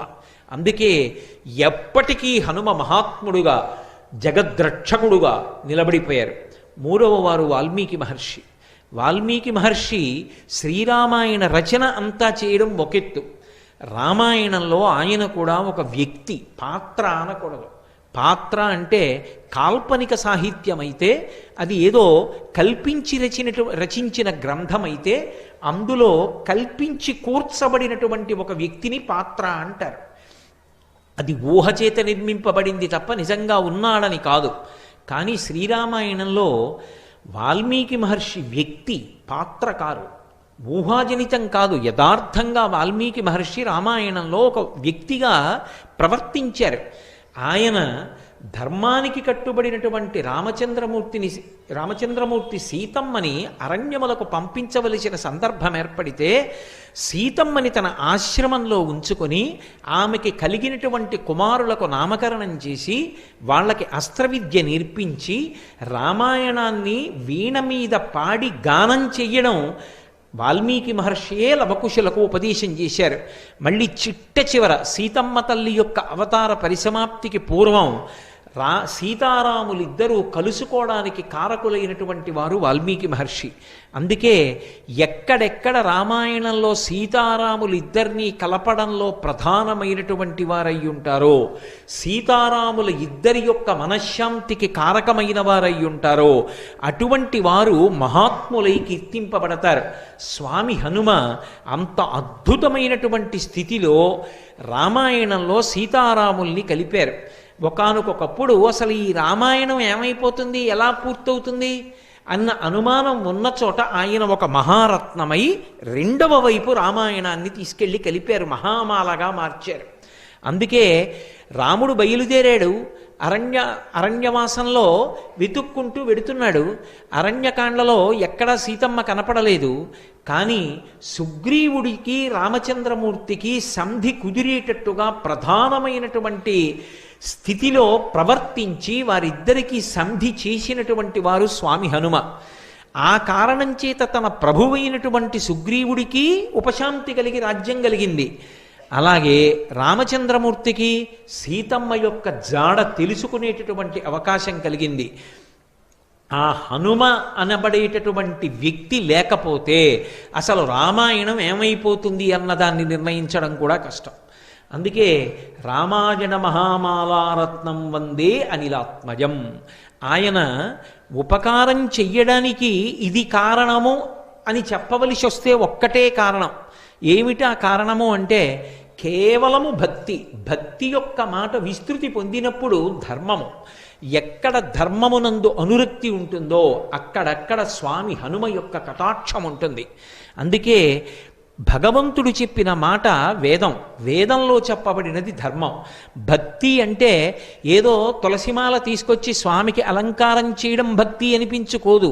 ఆ అలంకారం చేయడానికి కూడా సమయం సందర్భం ఉంటాయి. ఉపన్యాసం మధ్యలో స్వామివారి దగ్గరికి వెళ్ళి అలంకారాలు చేయడాలు అవి చేయరు. చేస్తే ముందు చెయ్యాలి, లేకపోతే చివర చెయ్యాలి.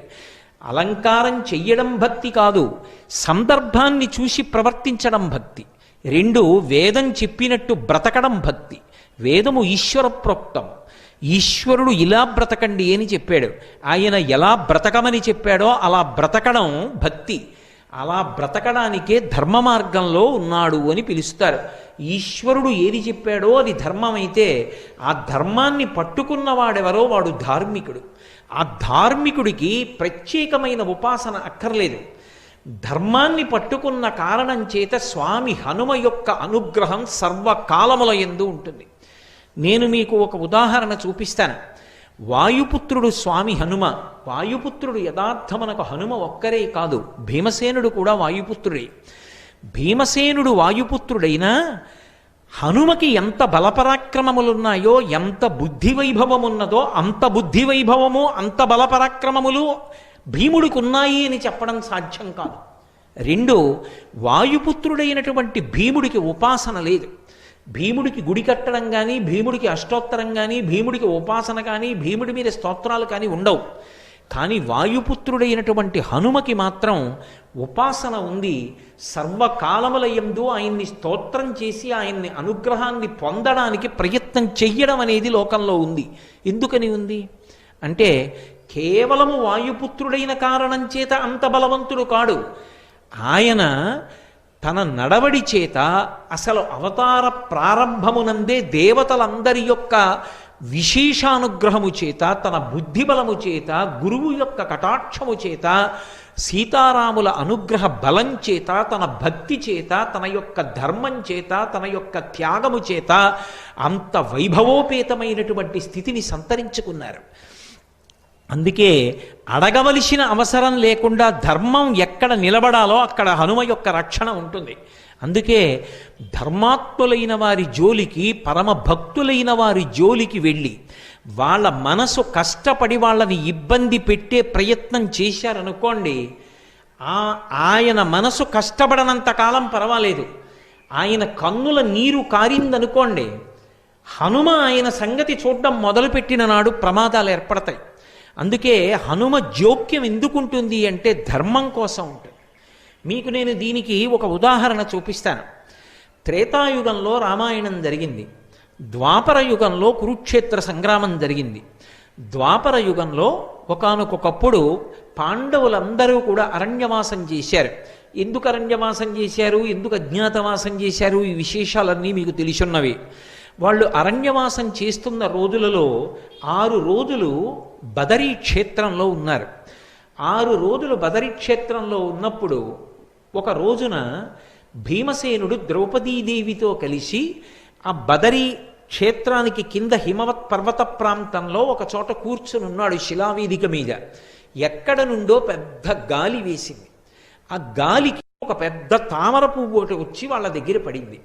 కుతూహలంగా ద్రౌపదీదేవి ఆ తామర పువ్వుని పైకెత్తి చూసింది. అది 1000 రేకుల పద్మం, సహస్రపత్ర కమలం. అందులోంచి విశేషమైన సువాసన వస్తోంది. ఆవిడంది, ఇటువంటి పుష్పాన్ని నేను పూర్వం చూడలేదు. ఎంత అద్భుతంగా ఉంది ఈ పువ్వు, ఎంత సౌకుమార్యంతో ఉంది, ఎంత గొప్ప సువాసనలు గుబాళిస్తోంది. ఇటువంటి పువ్వులు మరికొన్ని పువ్వులుంటే నేను సంతోషిస్తాను. ఇటువంటి పువ్వులు మరికొన్ని నా కొరకు తెచ్చిపెట్టగలరా అని భీమసేనుణ్ణి అడిగింది. ఏదైనా సాధించడం అంటే మహాసంతోషం భీముడికి. ఆయన ఆ 1000 రేకుల తామర ఎటువైపు నుంచి వచ్చి పడిందో, ఆ గాలి ఎటువైపు నుంచి వచ్చిందో దానికి అభిముఖంగా ప్రయాణం మొదలుపెట్టాడు. ఆ హిమవత్ పర్వత శృంగముల మీద ప్రయాణం చేస్తున్నాడు.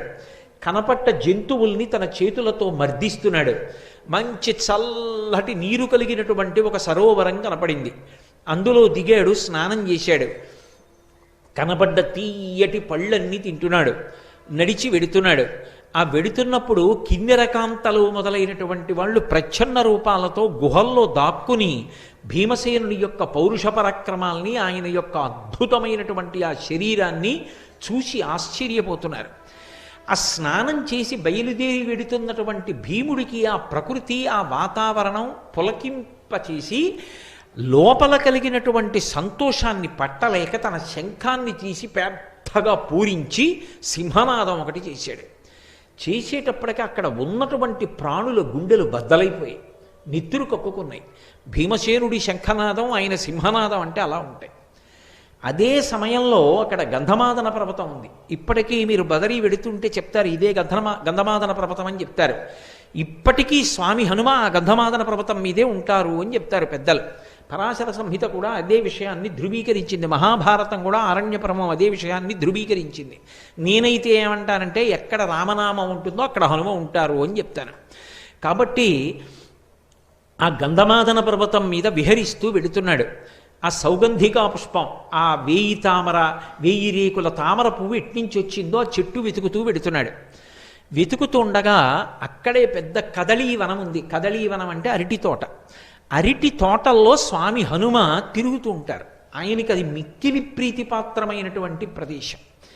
ఆ అరటి తోటలో స్వామి హనుమని ఉపాసన చేసిన, అరటి తోటలో హనుమ యొక్క మూర్తిని పెట్టి హనుమాన్ చాలీసా చదివిన, హనుమ మీద ఇందాక నేను మీకు ఆ మైరావణుని యొక్క ఉపాఖ్యానం చెప్పానే, అందులో ఆ నీలమేఘుడు అనబడేటటువంటి దుర్దండి కుమారుడు స్తోత్రం చేశాడు హనుమని. ఆ స్తోత్రాన్ని పఠించిన, హనుమకి సంబంధించినటువంటి దండకాన్ని చదివిన, హనుమని అష్టోత్తరంతో కానీ సహస్రంతో కానీ పూజ చేసిన కొన్ని ప్రత్యేకమైనటువంటి పళ్ళు ఉన్నాయి. నేను ఈ 5 రోజుల ఉపన్యాసంలోనూ వాటి గురించి మీతో మనవి చేస్తాను ప్రత్యేకంగా. ఆ పళ్ళు ఆయనకి నివేదన చేసిన, అరటి తోటలో పూజ చేస్తే హనుమ ఏదో ఒక రూపంలో వచ్చి వాటిని స్వీకరిస్తారు అని ప్రతీతి. ప్రతీతి ఏమి? యథార్థమే. ఒకప్పుడు గుంటూరులో శ్రీరామాయణం జరుగుతున్న రోజుల్లో ఒక పెద్ద అరటి తోటను ఒక దాన్ని తీసుకుని ఆ అరటి తోటలో అటువంటి పూజ చేస్తే, ఇప్పుడు నేను ఆ వివరాలు చెప్పడానికి సిద్ధంగా లేను, కానీ అది ఎంత పరమ ప్రామాణికమైనటువంటి సత్యము అన్నది నిరూపణమైంది. హనుమ అరటి తోటలో పూజ చేస్తే వచ్చి స్వీకరిస్తారు, కదళీవనంలో తిరుగుతారు అని. ఇప్పటికీ మీకు కొన్ని క్షేత్రాలు ఉన్నాయి, కొన్ని ప్రదేశాలు ఉన్నాయి. ఆ ప్రదేశాలకు వెడితే హనుమ స్పర్శ స్పష్టంగా కనపడుతుంది. ఇప్పటికీ వెంకటాచలంలో ఒక ప్రత్యేకమైనటువంటి ప్రదేశం ఉంది. మెట్లు దిగి విడితే పెద్ద మామిడి చెట్లు, అరటి తోపులు కనపడతాయి. దాని మధ్యలో ఉంటుంది హనుమ యొక్క దేవాలయం. అటువంటి కదళీవనంలో ఒక పర్వత గుహలో పడుకుని ఉన్నారు. మళ్ళీ వెనక్కి భారతంలోకి రండి, ఆరణ్య పర్వంలోకి. భీమసేనుడు సౌగంధికా పుష్పాల కోసం వెడుతున్నాడు. పెద్ద సింహనాదం చేశాడు, శంఖనాదం చేశాడు, ప్రాణులన్నీ భీతిల్లేయి. అటువంటి సమయంలో అక్కడే పర్వత గుహలో పడుకునున్నారు హనుమ. ఆయన వెంటనే ఉలిక్కి పడి లేచారు. ఒక్కసారి ఆ చప్పుడు మళ్ళీ జ్ఞాపకం తెచ్చుకున్నారు. ఓ నా సోదరుడు, నా తమ్ముడు, వాయుపుత్రుడు భీమసేనుడు సౌగంధికా పుష్పాల కోసం వచ్చాడు. వచ్చి చల్లటి నీటిలో స్నానం చేశాడు, సేద తీరాడు, తీయటి పళ్ళు తిన్నాడు. ఆ సంతోషం లోపల అణుచుకోలేక పెద్ద సింహనాదం చేసి శంఖం పూరించాడు. కాబట్టి ఇప్పుడు నేను ఆ భీమసేనుణ్ణి కలుస్తాను అని తిన్నగా వెళ్ళి భీమసేనుడు వెడుతున్నటువంటి దారికి అడ్డుగా ఒక వృద్ధవానర రూపంతో పడుకున్నారు. వెళ్ళిపోతున్నటువంటి భీమసేనుడు చూశారు, అడ్డుగా ఎవరైనా పడుకునుంటే దాటి వెళ్ళకూడదని ధర్మశాస్త్రం. అందుకని ఆయన అన్నారు, ఓ వృద్ధవానరమా, నేను భీమసేనుణ్ణి నడిచి వెడుతున్నాను, వాయుపుత్రుణ్ణి, ధర్మరాజు సోదరుణ్ణి, ఏం అడ్డంగా పడుకుంటావు, లేచి పక్కకు పో, నిన్ను దాటడం నాకు చేత కాదు అనుకుంటున్నావేమో, నిన్నేమిటి, నిన్ను ఈ శిఖరాన్ని కూడా లంఘిస్తాను, అంత శక్తివంతుణ్ణి, మర్యాద కోసం అడిగాను, పక్కకి తప్పుకోమన్నారు. అంటే హనుమ ఏమీ తెలియనటువంటి వారిలే అన్నారు, అబ్బా అబ్బా అబ్బా అబ్బా చాలా గొప్పవాడవే, నన్ను లంఘిస్తావు, ఎదురుగుండా కనపడుతున్న గిరిని లంఘిస్తామే అన్నారు. మరి ఏమనుకుంటున్నావు, ఒకప్పుడు మా అన్నగారు హనుమ 100 యోజనముల సముద్రాన్ని లంఘించి వెళ్ళారు, అలా దాటగలను అన్నారు. అంటే ఆయన ఎప్పుడు రామనామం ఏ కారణంగానైనా వినపడుతుందా అని చూస్తుంటారు. ఏం చెప్పావు, మీ అన్నగారు హనుమ 100 యోజనముల సముద్రం దాటారా, ఎందుకు దాటాడయ్యాలాగా అన్నారు. అంటే మళ్ళీ రామకథ అంతా చెప్పారు ఒకసారి. దశరథ మహారాజు గారి పెద్ద కొడుకు రామచంద్రమూర్తి, సీతమ్మ, అరణ్యవాసం, రావణాసురుడు, సీతాపహరణం, ఆ సుగ్రీవుడితో స్నేహం చెయ్యడం, దశ దిశలకి ఆ వానరులందరూ వెళ్ళడం, దక్షిణ దిక్కి హనుమ వెళ్ళడం, 100 యోజనముల సముద్రాన్ని దాటి శిశుపావనంలో సీతమ్మ తల్లి యొక్క జాడ కనిపెట్టి వెనక్కి రావడం, సేతుబంధనం, రావణ సంహారం, సీతారాముల యొక్క పట్టాభిషేకం లఘువుగా చెప్పారు. చాలా సంతోషించారు. ఎలాగో అలా రామకథ చెవిని పడింది కదూ, అది ఆయనకి పరమ సంతోషం. అన్నీ విని అన్నారు, అబ్బా మీ అన్నగారు హనుమ అంత బాగా లంఘనం చేశారే, నువ్వు కూడా అలా లంఘనం చేయగలవు, కానీ ఇంత చిన్న పనికి అంత పెద్ద లంఘనం ఎందుకయ్యా, వృద్ధుణ్ణి, వానరుణ్ణి, శరీరమా జర్జరీభూతం అయిపోయింది, రోగములా పొటమరించాయి, నా అంత నేను లేవలేను, అంత ఉద్ధతి ఎందుకు, కాస్త తీసి పక్కన పడుకోబెట్టి వెళ్ళిపోతే అయిపోలా అన్నారు. వెంటనే వృద్ధవానరం, దీన్ని ఎత్తి పక్కన పెట్టడం ఎంత పెద్ద విశేషం అని మహాభారతంలో వర్ణిస్తారు. ఏపున 2 చేతులను ఇమ్మున పట్టి అమర్చి ఎత్తగా ఓపగా మొగ్గతిల్లబడి ఆయన ఘర్మజలార్ధ్రదేహుడై కాపురుషుండువోలి నిజగర్వము తక్కి ఊరుకుండే చింతాపరుడై వృకోదరుండు తద్దయు లజ్జ నధోముఖంబుతోన్ అంటాడు. 2 చేతులతోటి ఆ వానరాన్ని ఇలా పట్టుకుని హుప్పని ఎత్తడానికి ప్రయత్నం చేశారు. ఏపున 2 చేతులను ఇమ్మున పట్టిన మర్చి ఎత్తగా, ఇలా పైకి ఎత్తుదామని ఒక్కసారి హుప్పని ఇలా అనేటప్పటికీ ఆ వానరం పైకి లేవడం మాట దేవుడెరుగు. ఓపగా మొగ్గతిల్లబడి ఆయన మీద బోర్లా పడిపోయారు. పడిపోయి ఘర్మజలార్ధ్రదేహుడై ఒళ్ళంతా చెమటలు పట్టేసి తడిసిపోయింది. ఒళ్ళు తడిసిపోయి కాపురుషుండువోలే నిజగర్వము దక్కి ఎనంగియుండే చింతాపరుడై వృకోదరుండు తద్దయులజ్జ నధోముఖంబుతోన్. ఆయన యొక్క గర్వమంతా అణిగిపోయింది భీమసేనుడికి. అణిగిపోయి ఏమిట్రా ఈ వానరం, దీన్ని ఎత్తలేకపోయాను సరికదా, బోర్లా పడిపోయానని సిగ్గుపడిపోయి తలదించుకుని నిలబడి, అయ్యా నువ్వెవరో మహాత్ముడవు, సామాన్యుడివి కావు, నన్ను పరీక్షించడానికి వచ్చినటువంటి మా అగ్రజులు హనుమయ లేకపోతే మహర్షుల దేవతల, నాకు యథార్థం చెప్పండి అన్నారు. అప్పుడు స్వామి హనుమ, నేను నీ అగ్రజుణ్ణయా, నేను హనుమని, నీ యొక్క శక్తిని పరిశీలనం చేద్దామని ఈ మాట అన్నాను అంటే ఎంతో సంతోషించి 2 చేతులు కైమోడ్చి నమస్కరించి, అయ్యా మీకు అన్ని విషయాలు తెలుసు, 4 యుగముల యొక్క లక్షణాలు ఎలా ఉంటాయో, 4 యుగాలలో ధర్మ సంస్థాపన ఎలా జరిగిందో ఆయా యుగ లక్షణములను చెప్పమని అడిగారు. అడిగితే సంగ్రహంగా 4 యుగాలు, 4 యుగాలలో శ్రీ మహావిష్ణువు స్వీకరించేటటువంటి అవతారాలు, వాటి యొక్క వర్ణములు, ఆ ధర్మ సంస్థాపన క్రమాన్ని మహానుభావుడైనటువంటి హనుమ ఉపదేశం చేశారు. చేసిన తరువాత భీమసేనుడు ఒక కోరిక కోరారు. అన్నగారు నాకొక్క కోరిక, ఆనాడు మీరు పరమ భయంకరమైనటువంటి రూపాన్ని చూపించారు రామరావణ సంగ్రామంలో, ఏది ఇంకొక్కసారి మీరు అటువంటి రూపాన్ని నాకు చూపించండి, దర్శనం చేస్తానన్నారు. ఎప్పుడో జరిగిన రూపం ఇప్పుడు ఎందుకు లేవయా, ఊరుకో అన్నారు. కాదు కాదు చూడవలసిందే. సరే చూపిస్తాను చూడమని మేరుమందర శంకాశౌ బహౌదీప్తానలప్రభ, మేరు పర్వతం ఎలా ఉంటుందో అలా పెరిగిపోవడం మొదలుపెట్టారు. పెరిగిపోతే ఆయన రూపం 10 దిశలు నిండిపోయింది. నిండిపోతే ఇంతటి ధైర్యశాలి అయినటువంటి భీముడు గజ గజ వణికిపోయాడు ఆ రూపాన్ని చూసి. వణికిపోయి ఇక చూడలేక 2 చేతులతో కళ్ళు మూసేసుకుని, అలా కళ్ళు మూసుకుని 2 చేతులు ఎత్తి నమస్కారం చేసి, నేను చూడలేకపోతున్నాను ఈ రూపాన్ని, నాకు భయం వేస్తోంది, ఉపసంహారం చేసేయండి అన్నాడు. అంటే ఉపసంహారం చేశారు. ఉపసంహారం చేసి మళ్ళీ వృద్ధవానరం ఎలా ఉంటుందో అలా కనపడ్డాడు. కనపడి, ఇది నువ్వు చూపించమన్నావని చూపించినటువంటి రూపం, శత్రువీరులు ఎదురు నిలబడినప్పుడు దీనికి 2 పెరుగుతుంది నా శరీరం. అటువంటి రూపాన్ని చూడడమే సాధ్యం కాదు. అటువంటి రూపంతో నే తొడ కొట్టినా, నా తోక విదల్చినా, నా నోరు తెరిచినా, నా 2 చేతులు పరిగలలా చాచినా, నా పాదములతో తొక్కినా, నన్ను ఎదుర్కొని నిలబడగలిగిన వాడు ఈ లోకంలో ఉండడు. ఎందుకయ్యా ఇన్ని ఇడుములు పడతారు? ఒక్క క్షణంలో హస్తినాపురానికి వెళ్ళి మీ శత్రువులైన ధార్తరాష్ట్రుల్ని పీనుగు పెంటలు చేస్తాను, మీకు పట్టాభిషేకం చేస్తానన్నారు.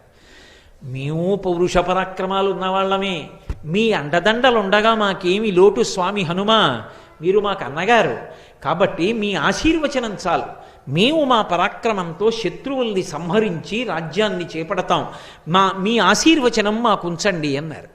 చాలా సంతోషించారు. మీ పౌరుష పరాక్రమాలు ఏమిటో చూడాలని నాకు కోరికగా ఉంది మీరు శత్రువుల్ని సంహరిస్తున్నటువంటి వేళలో. కాబట్టి కురుక్షేత్ర సంగ్రామం ప్రారంభమవుతున్నప్పుడు ఒక్కసారి నన్ను స్మరించండి, నేను మీలో ప్రధాన వీరుడైనటువంటి అర్జునుడి యొక్క రథ పతాకం మీదకి వచ్చి కూర్చుంటాను. కూర్చుని మీరు చేసేటటువంటి యుద్ధాన్నంతటినీ పరిశీలిస్తానన్నారు. హనుమ మంగళప్రదుడు. హనుమ ఎక్కడ ఉంటారో అక్కడ మంగళం జరుగుతుంది. హనుమ ఎక్కడ ఉంటారో అక్కడ శుభం జరుగుతుంది. హనుమ ఎక్కడ ఉంటారో అక్కడ ఈశ్వరుడి యొక్క కృప ఉంటుంది. మహానుభావుడు వచ్చి అర్జునుడి యొక్క రథ పతాకం మీద కూర్చున్నారు కాబట్టే పాండవులు గెలవడానికి అవకాశం ఏర్పడడానికి ఉన్నటువంటి కారణాల్లో ఒక బలమైన కారణమైంది. అంతటి మహానుభావుడు. భీమసేనుడు అడిగాడా, అయ్యా మీరు వచ్చి మా తమ్ముడు అర్జునుడి యొక్క రథపతాకం మీద వేయించేసి ఉండండి అని అడగలేదు. అడిగాడా, మీరు మా శత్రువుల్ని పరిమార్చండి అని అడగలేదు. అడగకుండా నేను వచ్చి అర్జునుడి యొక్క రథపతాకం మీద కూర్చుంటాను అన్నారు. ఎక్కడ ధర్మం ఉంటుందో, ఎక్కడ ధర్మానురక్తి ఉంటుందో, ఎక్కడ ఈశ్వర భక్తి ఉంటుందో అక్కడక్కడ పిలవవలసినటువంటి అవసరం లేకుండా స్వామి హనుమ బయలుదేరి వస్తూ ఉంటారు. అసలు హనుమ లేకపోతే ఉపద్రవము గడవదు. నేను అందుకే మీతో మొట్టమొదట్లోనే మనవి చేయడానికి కారణం అదే. ప్రతిరోజు ఒక్కసారి సంధ్యాకాలంలో ఆకాశాన్ని దర్శనం చేసి నమస్కరించినటువంటి వాడికి ఉపద్రవములు తొలగి ఎలా మంగళాన్ని పొందుతాడో అలాగే ప్రతిరోజు ఒక్కసారి స్వామి హనుమ వంక చూసి నమస్కారం చేసినటువంటి వాడు ఉపద్రవముల నుండి గట్టెక్కుతాడు. అది ఎంత మహోపద్రవం అవనివ్వండి, గట్టెక్కడానికి స్వామి హనుమ కారణమవుతారు. ఆయన గట్టెక్కిస్తారు. ఆయన యొక్క శక్తి అటువంటిది. మీకు నేను రామాయణంలోంచే ఈ మాట అన్నందుకు ఒక సందర్భాన్ని నిరూపణం చేస్తాను. రామాయణంలో రామరావణ యుద్ధం అయిపోయింది. రావణాసురుడు మరణించాడు. సీతారాములకు పట్టాభిషేకం అయిపోయింది. రామచంద్రమూర్తి సంతోషంగా పరిపాలన చేస్తున్నారు. అగస్త్యాది మహర్షులు ఒకసారి అయోధ్యానగరానికి విజయం చేసి రామదర్శనాన్ని అపేక్షించారు. రాముడు వారిని లోపలికి ప్రవేశపెట్టి అర్ఘ్యపాద్యాదులిచ్చి పూజించి ఉచితాసనముల మీద కూర్చోపెట్టి ఒక ప్రశ్న వేశాడు. రావణాసురుడు అంతటి అరివీర భయంకరుడు ఎలా కాగలిగాడు అని అడిగాడు. అడిగితే అగస్త్య మహర్షి ఒక మాట చెప్పారు. రామ, నిజానికి రావణాసురుడు కాదు అంత శక్తివంతుడు. రావణాసురుడి కన్నా శక్తివంతుడు, రావణాసురుడి కన్నా కొన్ని కోట్ల రెట్ల ప్రమాదకారి, పరమ భయంకరుడు ఇంద్రజిత్. ఆ ఇంద్రజిత్తు మరణించడం రామాయణంలో పెద్ద మలుపు. వాడు దైవవశం చేత, అదృష్టవశం చేత, మీ పరాక్రమం చేత మడిసిపోయాడు రామా అన్నారు. ఏమిటా ఇంద్రజిత్ విశేషం నాకు చెప్పవలసింది అని అడిగారు రామచంద్రమూర్తి. అప్పుడు చెప్పారు అగస్త్య మహర్షి. చాలా చిన్న వయస్సులో కృష్ణాజినం కట్టుకుని యజ్ఞోపవీతం వేసుకుని శిఖతో ఉండగా, అంత చిన్న వయస్సులో 7 యజ్ఞాలు చేశాడు. అవి ఒకటి కాదు, అశ్వమేధము, వాజపేయము, పౌండరీకము ఇటువంటివి 7 పూర్తి చేశాడు. 7వది మహేశ్వర ప్రీతి కొరకు చేశాడు. 7 యజ్ఞములు అనితర సాధ్యమైన రీతిలో పూర్తి చేసి అంత బంగారం దానం చేశాడు. చేస్తే పరమేశ్వరుడు ప్రత్యక్షం అయ్యాడు. నీకేం కావాలని అడిగాడు. నాకు తామసీ విద్య కావాలన్నాడు. తామసీ అంటే ఆ వ్యక్తి యుద్ధానికి బయలుదేరితే చీకట్లు సృష్టిస్తాడు. కటిక చీకటి అయిపోతుంది. ఆ కటిక చీకట్లో ఆ వ్యక్తి ఎక్కడున్నాడో ఎవరికీ తెలియదు. ఆయన యొక్క నిలబడిన ప్రదేశం ఎవరికీ గుర్తించడానికి యోగ్యంగా ఉండదు, ఎవరికీ తెలియడు. ఆ చీకట్లో ఉంటాడు. రథం కూడా దివ్యరథం ఉంటుంది. అది ఈశ్వర ప్రసాదంగా వచ్చిన దివ్యరథం. దాని గుర్రాలు అంతే, అక్షయబాణ తూణీరాలు అంతే. అందులో ఉండి చీకట్లోంచి మేఘముల చాటు నుంచి బాణాలు విడిచిపెడతాడు. ఎంతమందినైనా పడగొడతాడు. అసలు బాణం ఎక్కువ పెట్టడానికి ఎక్కడున్నాడో తెలియదు ఎవరికి. అటువంటి గుర్రాన్ని, అటువంటి గుర్రాల్ని, అటువంటి రథాన్ని, అటువంటి అక్షయబాణ తూణీరాల్ని, తామసీ విద్యని పొందాడు. పొంది రావణాసురుడి యొక్క ఆశీర్వచనాన్ని పొందాడు. ఒకప్పుడు రావణాసురుడు స్వర్గలోకం మీదకి దండయాత్ర చేసి దేవేంద్రుడితో యుద్ధం చేశాడు. దేవేంద్రుణ్ణి ఇంకా గెలవలేదు, కానీ బడలిపోయాడు.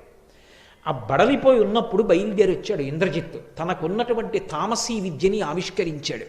వెంటనే ఇంద్రుణ్ణి బంధీకృతుణ్ణి చేశాడు. రథంలో పెట్టుకుని రావణుడి దగ్గరికి వచ్చారు. నాన్నగారు యుద్ధం అయిపోయింది, ఇంద్రుణ్ణి బంధించేశాను, పదండి అంతఃపురానికన్నాడు. తెల్లబోయాడు రావణాసురుడు. ఇంతటి అరివీర భయంకరుణ్ణి, ఇంతటి తపశ్శాలిని మీరు ఓడించలేదు, వీడు గెలిచేశాడు ఇంద్రజిత్ ఆ ఇంద్రుణ్ణి. ఇంద్రుడిని బంధించి లంకాపురానికి తీసుకొచ్చి అంతఃపురంలో కారాగారంలో ఉంచాడు. ఇప్పుడు పులస్త్య బ్రహ్మ చతుర్ముఖ బ్రహ్మ ఇద్దరూ బయలుదేరి వచ్చారు. ఇంద్రుణ్ణి బంధించడం మర్యాద కాదయా, విడిచిపెట్టు. కానీ ఇంద్రుణ్ణి గెలిచిన వాడివి కాబట్టి ఇక నుంచి నిన్ను మేఘనాథుడని పిలవరు, ఇంద్రజిత్ అని పిలుస్తారు. ఆయన అన్నాడు, ఇంద్రుణ్ణి విడిచిపెడతాను, కానీ నాకు మరణం లేకుండా వరమిమ్మన్నాడు. అసలే అంత భయంకరమైనటువంటి తామసీ విద్య చేతిలో ఉన్నవాడు, ఈశ్వరానుగ్రహ సంపన్నుడు, ధర్మమును విడిచిపెట్టినవాడు, ఏ ప్రమాదం తెస్తాడోనని బ్రహ్మగారు అన్నారు. అలా చిరంజీవిత్వాన్ని ఇవ్వడం కుదరదు. ఈ లోకంలో పుట్టిన వాళ్ళందరూ వెళ్ళిపోవలసిందే. అందుకే ఇది మర్త్యలోకము అని పిలవబడుతుంది. కాబట్టి శరీరం విడిచిపెట్టాలి. కానీ ఇంద్రుణ్ణి గెలవడం కన్నా గొప్పతనం లోకంలో ఎక్కడుంది? నిన్ను నేను నా నోటితో ఇంద్రజిత్ అని పిలుస్తున్నాను. అప్పుడు ఇంద్రజిత్ అన్నాడు, అయితే పోనీ ఒక వరం ఇవ్వండి. నేను ప్రతిరోజు నికుంభిలకి హోమం చేస్తాను. లంకాపట్టణంలో ఉండేటటువంటి దేవత, ఆవిడికి హోమం చేసినప్పుడు చాలా ఉగ్రమైన హోమం చేస్తాడు. నెత్తురు అందులో పోసి నల్లమేకని పళ్ళతో పట్టి పీకుతాడు, పీకి హవ్యం ఇస్తాడు. అటువంటి హోమం చేస్తాను. హోమం పూర్తి చేసి రథం ఎక్కితే ఇక నన్ను ఓడించగలిగిన వాడు 3 లోకముల యందు ఉండకూడదు. తథాస్తు వరమిచ్చాడు.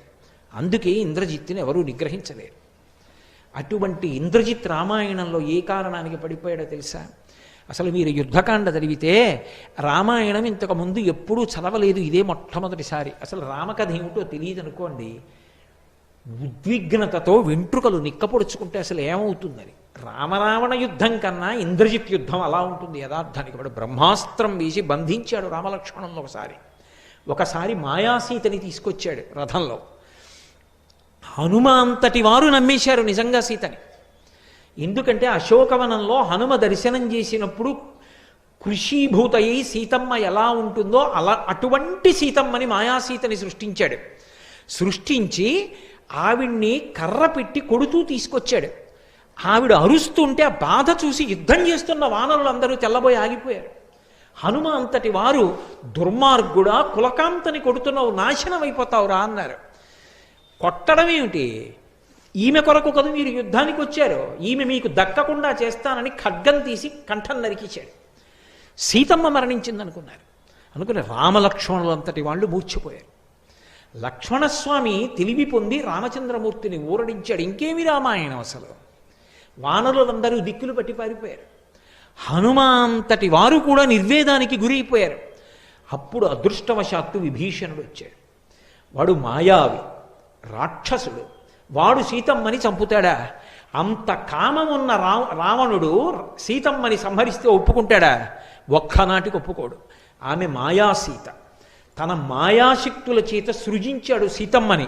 మీ అందరినీ మానసిక దౌర్బల్యానికి గురి చేశాడు. వాడు ఇప్పుడు హోమం చేయడానికి వెడతాడు. నికుంభల దేవాలయంలో ఉంటాడు. వాడు హోమం చేయడం పూర్తయిపోయిందా, ఇక వాడిని ఎవరూ పట్టుకోలేరు. వాడు యుద్ధానికి వచ్చేశాడా, మొత్తం వానర సైన్యాన్ని సంహరిస్తాడు. ఆ హోమం పూర్తవ్వకుండా మనం వెళ్ళాలి. హనుమ లక్ష్మణ బయలుదేరండి అన్నారు. వెంటనే లక్ష్మణస్వామి హనుమ బయలుదేరారు. ఆ నికుంభల దేవాలయంలో కూర్చున్నాడు. బయటంతా రాక్షసుల్ని కాపు పెట్టాడు. భయంకరమైనటువంటి హోమం చేస్తున్నాడు. హోమం పూర్తయి పీఠమించి లేచాడా, మళ్ళీ ఒక ప్రత్యేక రథం హోమగుండంలోంచి వస్తుంది. అది ఎక్కుతాడు. ఎక్కితే ఇక కనపడ్డా. తామసీ విద్యని ఉపాసన చేసి అక్కడి నుంచి అస్త్రప్రయోగం చేస్తాడు. కాబట్టి ఇప్పుడు పీటల మించి లేచిపోవాలి. బ్రహ్మగారికి మాటిచ్చాడు, ఏ రోజునైనా హోమం చేస్తుండగా పూర్తి చెయ్యకుండా పీటల మించి లేచిపోతే ఆ రోజున నేను మరణిస్తానన్నాడు. ఇంద్రజిత్ చచ్చిపోతే తప్ప ఆ యుద్ధం గెలవడం సాధ్యం కాదు. పడిపోవాలి ఇంద్రజిత్. అలా పడిపోవాలంటే పీటల మించి లేచిపోవాలి. పీటల మించి లేచిపోవాలంటే ఎలా? మహానుభావుడు స్వామి హనుమకి సాధ్యమైంది. అక్కడ ఉన్న వానర వీరులందరినీ మర్దించేశారు. అక్కడ ఉన్న రాక్షస వీరుల్ని మర్దించేశారు పట్టుకుని. ఆ చుట్టుపక్కల కాపలా ఉన్న వాళ్ళు పెద్ద పెద్ద కేకలు పెట్టారు. ఓయ్ ఇంద్రజిత్తు, అసలు తర్వాత నువ్వు ఈ హోమం పూర్తి చేయడం, యుద్ధానికి వెళ్ళడం, అసలు మేము బతికుంటే కదూ. ఓ పక్క నుంచి మమ్మల్ని అందరినీ చంపేస్తున్నాడు ఈ హనుమ, ఈయన వచ్చి నీ మీద పడిపోతాడు, లే రా, రక్షించు రక్షించు అని అరిచారు. తన వారన్న వారందరూ చేస్తున్నటువంటి ఆ హాహాకారాలు, ఆ కేకలు విని తట్టుకోలేకపోయాడు ఇంద్రజిత్. తట్టుకోలేక చేస్తున్న హోమాన్ని మధ్యలో విడిచిపెట్టి పీఠమించి లేచిపోయి రథం ఎక్కాడు. ఇదే అదును, సంహరించి ఇవ్వాలన్నాడు విభీషణుడు లక్ష్మణస్వామిని.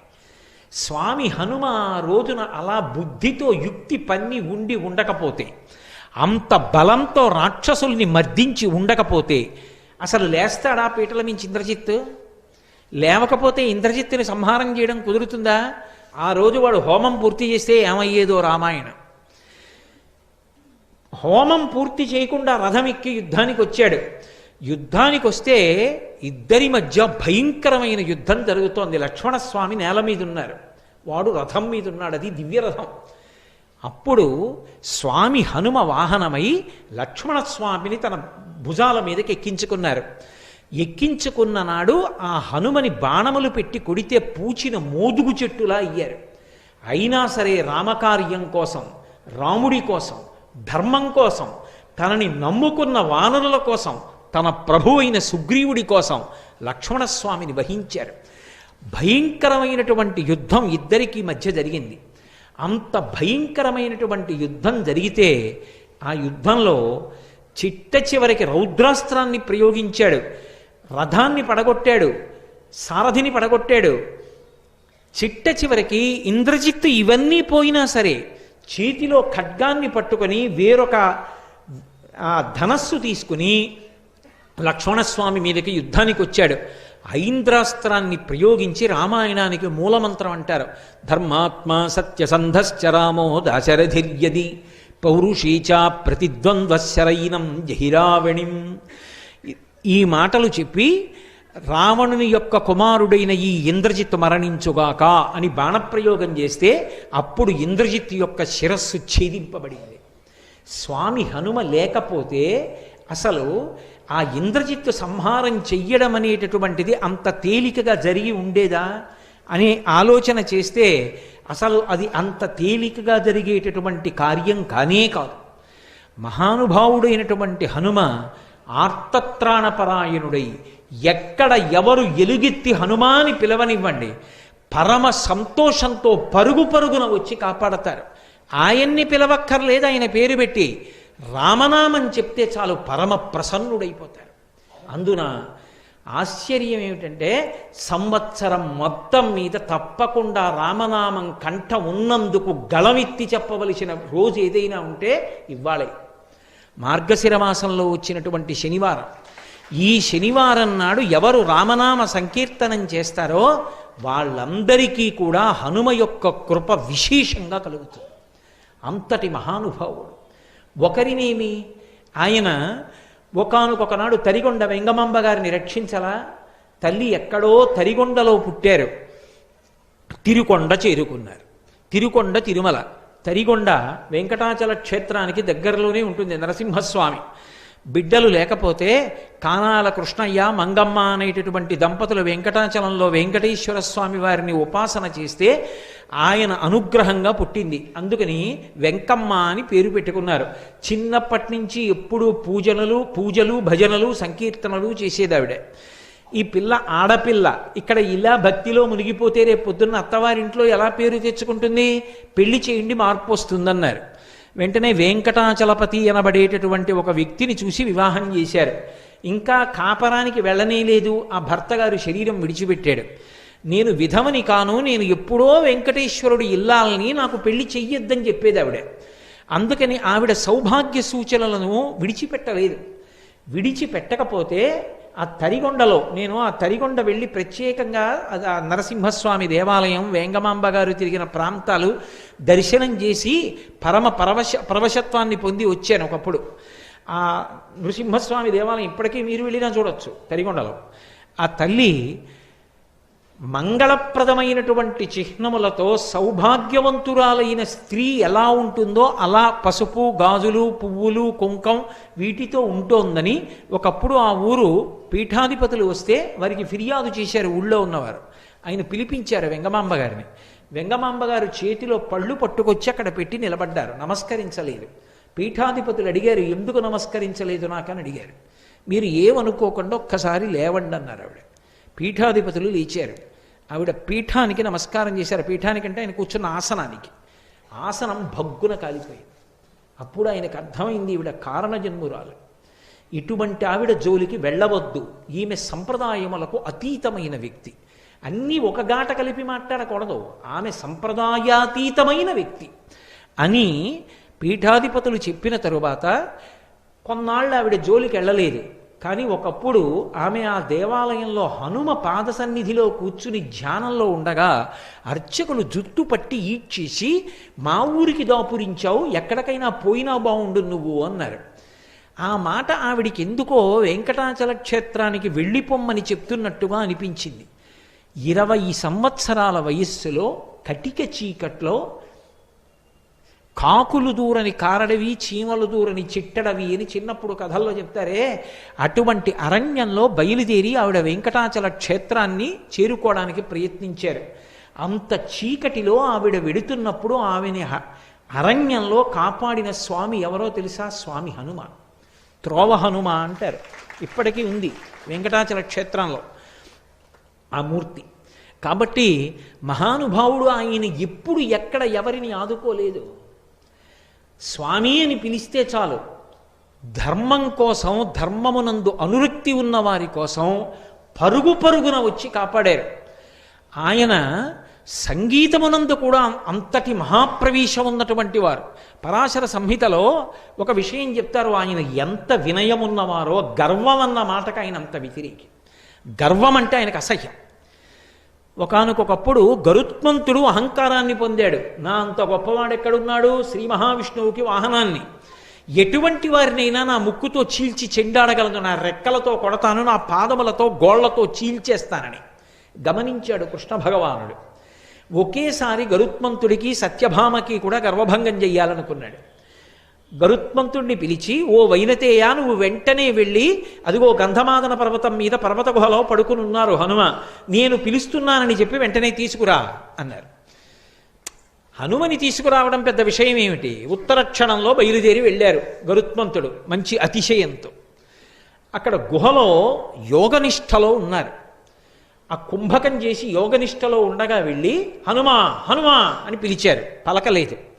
పలకలేదని కోపం వచ్చి ఆయన నాసారంధ్రములోకి తన ముక్కు పుటాన్ని చేర్చి పొడిచారు. ఆయనకి కించిత్ ధ్యానభంగం అయింది.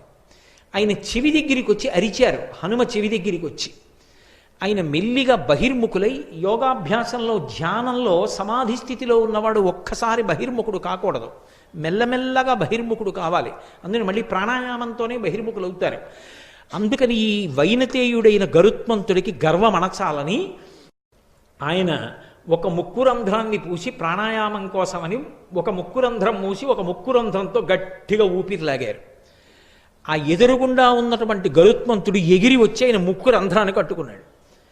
ఈ రంధ్రం ఇలా వదిలిపెట్టేస్తే గరుత్మంతుడు కింద పడ్డాడు. ఇలా మూసి మళ్ళీ ఈ రంధ్రంతో గట్టిగా గాలి విడిచిపెట్టారు, పీల్చిన గాలిని. ఆ గాలికి ఎగిరి ఎక్కడో వెళ్ళి పడ్డాడు. మళ్ళీ ఇలా పీల్చారు, మళ్ళీ వచ్చి ముక్కు కట్టుకున్నాడు. అయ్యబాబో ఇదే బలం, ఇదేం బలం, ఊపిరి పీలిస్తేనే ఇలా ఉందనుకున్నాడు.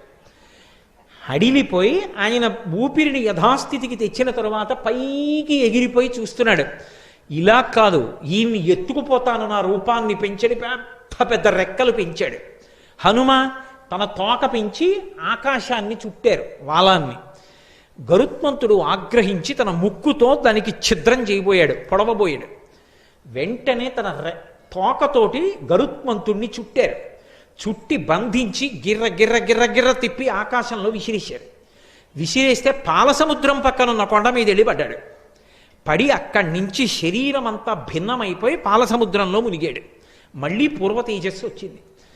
చేతులు కట్టుకుని అత్యంత వినయంగా శ్రీకృష్ణ భగవానుడి దగ్గరికి వెళ్ళాడు. ఏమి హనుమా, ఏమి గరుత్మంతా తీసుకురమ్మన్నాను, హనుమని ఎందుకు తీసుకురాలేదన్నారు. ఏమీ తెలియనట్టు కృష్ణ పరమాత్మ. ఆయన ఏదో ధ్యానంలో ఉన్నాడు, మహానుభావ తీసుకురావడం కష్టమైంది, పలకట్లేదు. నా ఆజ్ఞాని చెప్పు, సీతారాములు పిలుస్తున్నారని చెప్పు, వెంటనే వస్తాడు, వెళ్ళు, భయం లేదన్నారు. ఈసారి వెడితే రావడం ఉంటుందా? అనుమానం వచ్చింది గరుత్మంతుడికి. సరే, ఆయన ఆజ్ఞ, వినయంగా వెళ్ళు, గర్వంతో వెళ్ళకు. నేను రమ్మన్నాను కదా, నేను పిలుస్తున్నాను కదా అని చెప్పి ఊరికే హనుమా హనుమా అని కేకలేకు. పరమ వినయంతో చేతులు కట్టుకుని తల వంచుకొని, స్వామి మిమ్మల్ని సీతారాములు పిలుస్తున్నారని చెప్పు, వస్తారన్నారు. తిన్నగా హనుమ ఉన్న గుహ దగ్గరికి వెళ్ళారు. వెళ్ళి గరుత్మంతుడు చేతులు కట్టుకుని ఈసారి ఎంతో వినయంతో స్వామి హనుమా హనుమా అని పిలిచారు. ఏమి అన్నారు. పళ్ళు తీసుకెళ్ళి అక్కడ పెట్టి నమస్కారం పెట్టారు. అంజలి ఘటించి సీతారాములు పిలుస్తున్నారన్నారు. ఒక్కసారి పైకి లేచారు. సీతారాముల పద ఎక్కడున్నారన్నారు. ముందు వైనతేయుడెడుతున్నాడు, వెనకాతల హనుమ వచ్చారు. ఇంతలో కృష్ణ భగవానుడు అన్నాడు, పక్కన సత్యభామ కూర్చునుంది. సత్యభామ హనుమ వస్తున్నారు, పక్కన సీతమ్మని తప్ప ఒప్పుకోరు, నేను రాముడిగా మారిపోతున్నాను, నువ్వు సీతమ్మగా మారిపో అన్నారు. నేనెక్కడ మారిపోతాను సీతమ్మగా? అలా సీతమ్మే కావాలంటే కావాలనమనండి, నేను కృష్ణుడిగా ఉన్నాను సత్యభామని చెప్పండి. అయినా అలా ఎవరు మారతారు? రుక్మిణీదేవి మారుతుంది అన్నాడు కృష్ణ భగవానుడు. ఆవిడికి మరీ ఆగ్రహం వచ్చింది. అబ్బా, రుక్మిణీదేవి సీతమ్మ అయిపోగలదే, అయితే రుక్మిణీదేవిని పిలిచి కూర్చోబెట్టుకోండి, మారుతుందేమో చూద్దాం. రుక్మిణీదేవి మారలేదని ఆవిడ ఆశ. ఆయన వెంటనే వచ్చేస్తున్నారు స్వామి హనుమ, రా రా రుక్మిణి రా అని పక్కన కూర్చోబెట్టుకున్నారు. అనగా ఆదిలక్ష్మి అయిన రుక్మిణి తోడ క్రీడ సల్పుచున్న కృష్ణ చూచి కదూ, ఆవిడే ఆదిలక్ష్మి, ఆవిడే ఒకప్పుడు సీతమ్మగా వచ్చింది. శ్రీరమ సీతగాక నిజ సేవక బృందము వీర వైష్ణవాచార జనంబుగాక విరజానది గౌతమిగాక వికుంఠమున్నారయ భద్రశైల శిఖరగ్రముగాక వసించు చేతనోద్ధారకుడైన విష్ణుడవు దశరథి కరుణాపయోనిధి అంటారు గోపరాజు గారు. రుక్మిణీదేవి సీతమ్మగా మారిపోయింది. కృష్ణ భగవానుడు రాముడైపోయాడు. హనుమ గబగబా లోపలికి వచ్చారు. రామా రామా రామా పరమ సంతోషం. ఆయన చుట్టూ ప్రదక్షిణం చేసేశారు. ప్రదక్షిణాలు చేసి ఆయన కాళ్ళ మీద పడిపోయి నమస్కారం చేశారు. వెంటనే ఆ సీతమ్మ మెళ్ళలోంచి హారాన్ని తీసి రాముడికి ఇచ్చింది. రాముడు ఆ హారాన్ని తీసి హనుమకిచ్చి, హనుమ ఎప్పుడు ఈ హారాన్ని పక్కన పెట్టకు, మెడలో వేసుకో. తప్పకుండా వేసుకుంటానని మెడలో వేసుకున్నారు. కొన్ని పళ్ళిచ్చి, హనుమ చాలా సంతోషం, నువ్వు మళ్ళీ యథేచ్ఛగా గంధమాదన పర్వతాన్ని చేరుకుని నీ గుహలో కూర్చుని ధ్యానం చేసుకో. హే భగవన్, మీరు మళ్ళీ సీతారాములుగా దర్శనమిచ్చారు, పరమ సంతోషం అని సంతోషపడిపోయి భజన చేసుకుంటూ ఎగురుకుంటూ హనుమ వెళ్ళిపోయారు. అటు సత్యభామ ఇటు గరుత్మంతుడు కూడా అతిశయం ఎంత చెడ్డదో తెలుసుకున్నారు. అప్పుడు చెప్తారు పరాశర సంహితలో, ఆయన పాట పాడుతూ నృత్యం చేస్తే అంత అద్భుతంగా పాట పాడుతూ నృత్యం చేస్తారట. అందుకే హనుమ గొప్ప గాయకుడు. ఇవాళ మీతో నేను ఒక విషయాన్ని ప్రస్తావిస్తున్నాను. విజయనగరంలో ఒక చిన్న దేవాలయం ఉంది, మీరు కూడా వెడితే తప్పకుండా చూడండి. అందులో హనుమ ఉంటారు, మీరు ఎక్కడ చూడనటువంటి మూర్తిని. తాళం వాయిస్తూ సంగీతం పాడుతూ పరమ సంతోషంతో నృత్యం చేస్తూ ఉంటారు ఆయన. ఒకప్పుడు భారతదేశానికి ఎనలేని ఖ్యాతి తీసుకొచ్చి తన నేపథ్యగానంతో కొన్ని వేల పాటలు పాడి అజరామరమైన కీర్తి సంపాదించి భగవద్గీతని కృష్ణ భగవానుడే చెప్తున్నాడా అన్నట్టుగా భగవద్గీత పాడి ఇప్పటికీ కీర్తి శరీరుడై వెంకటాచలంలో ఎవరి యొక్క పాట వినపడుతూనే ఉంటుందో అటువంటి ఘంటసాల వెంకటేశ్వరరావు గారు మహానుభావుడు 4 ఇళ్ల దగ్గరికి వెళ్ళి వాళ్ళు పెట్టినటువంటి అన్నం తిని వచ్చి పడుకోవడానికి చోటు లేక ఆ దేవాలయంలో పడుకునేవారు. ఇప్పటికీ పెద్దలు అంటారు, అక్కడ పడుకునుండగా ప్రతిరోజు రాత్రివేళ సంకీర్తన చేస్తారట హనుమ రామచంద్రమూర్తి మీద. మీరు ఇప్పటికీ వెడితే చూడొచ్చు. అది నేను ప్రత్యేకంగా దాని ఫోటో తెచ్చుకున్నాను కూడా. అసలు నేను ఇప్పటి వరకు ఎక్కడ చూడవా, ఒక్క విజయనగరంలోనే ఉంది ఆ మూర్తి. అక్కడే ఘంటసాల గారి పెద్ద విగ్రహం పెట్టారు. ఎక్కడ తను పడుకోవడానికి చోటు లేక ఇల్లు లేక గుడిలోకి వచ్చి పడుకున్నారో అక్కడే తరువాత ప్రపంచ ప్రఖ్యాతిని ఆర్జించినటువంటి ఘంటసాల వెంకటేశ్వరరావు గారు కచేరీ చేశారు అక్కడే కూర్చుని. అది విచిత్రం. మహానుభావుల జీవితాలు అలా ఉంటాయి. వాళ్ళు ఏం దాచుకోరు, అతిశయాలకి పోరు. ఏ రాత్రి వేళ బహుశः సంకీర్తన చేస్తున్నటువంటి హనుమ ఆ ఘంటసాల గారికి దర్శనమిచ్చారో, ఏ హనుమత్ కటాక్షాన్ని పొందారో, మహానుభావుడి కంఠం అమృతధార అయింది.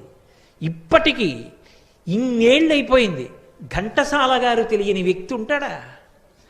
మహానుభావుడు అంతటి స్థాయిని పొందారు అంటే హనుమ యొక్క అనుగ్రహ విశేషం. అటువంటి మహానుభావుడు హనుమ. భక్తి ధర్మము ఎక్కడ ఉంటాయో అక్కడ ఆయన అనుగ్రహం ఉంటుంది.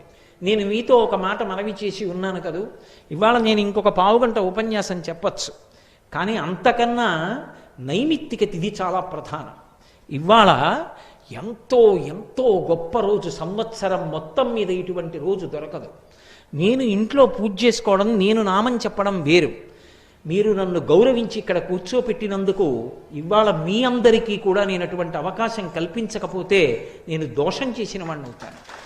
అందుకే మనందరం కలిపి నేను కొద్దిసేపు ఆ రామనామానికి సంబంధించినటువంటి ఆ పై మకుటని చెప్తూ ఉంటాను. అంటే ఏదో పాలు తేనెల పంచదార కన్నను మధురమైనది రామనామము నన్ను అనుకోండి. మీరు రామనామము రమ్యమైనది రామనామము అదొక్కటే మీరు అనుకోండి. ఎందుకని? రామనామము రమ్యమైనది రామనామము అన్నప్పుడు 3 మాటలు రామ రామ రామ అంటారు. మీరు 3 మాటలు రామ రామ రామ అంటే 2 × 5 × 2 × 5 × 2 × 5 2 5 10 10 20 20 100 100 200 205 1000 సహస్రనామ తత్తుల్యం రామనామ వరాననే అన్ని మాటలు ఇవాళ మీరు విష్ణు సహస్రం చేసేసినట్టు. కాబట్టి నేను చెప్తాను, ఎవ్వరూ కూడా మళ్ళీ మనకి భగవంతుని యొక్క అనుగ్రహం పొందడానికి ఇటువంటి తిథులు కలిసి రమ్మంటే రావు. జీవితంలో అవకాశాన్ని వినియోగించుకున్నవాడు ధన్యుడు. అందుకే మీరందరూ కూడా చక్కగా రామనామము రమ్యమైనది రామనామముని గట్టిగా చెప్పండి. పాహి కృష్ణాయనచు ద్రౌపది పలికినది శ్రీరామనామము నామము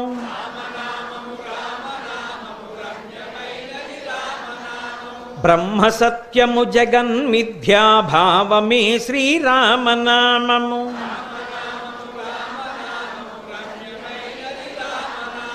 సకల జీవులలోన వెలిగే సాక్షిభూతము రామనామము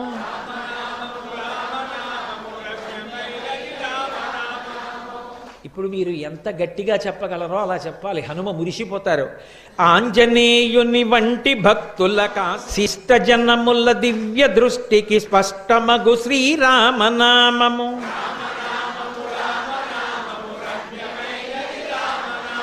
నిర్వికారము నిర్వికల్పము నిర్గుణము శ్రీరామనామము మేరుగిరి శిఖరగ్రమందున మెరయుచున్నది రామనామము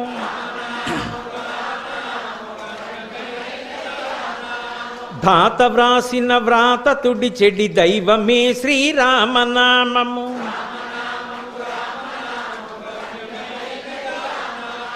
రజతగిరిపతికి నెప్పుడు రమ్యమైనది శ్రీరామనామము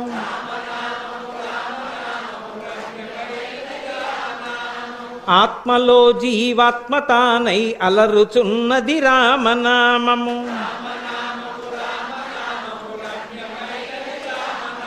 రామతత్వము నిరుగు వారికి ముక్తి తత్వము రామనామము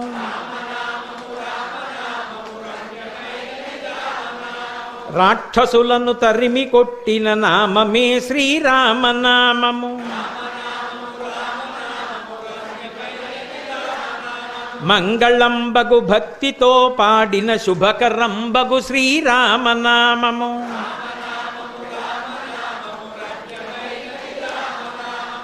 చాలా సంతోషం.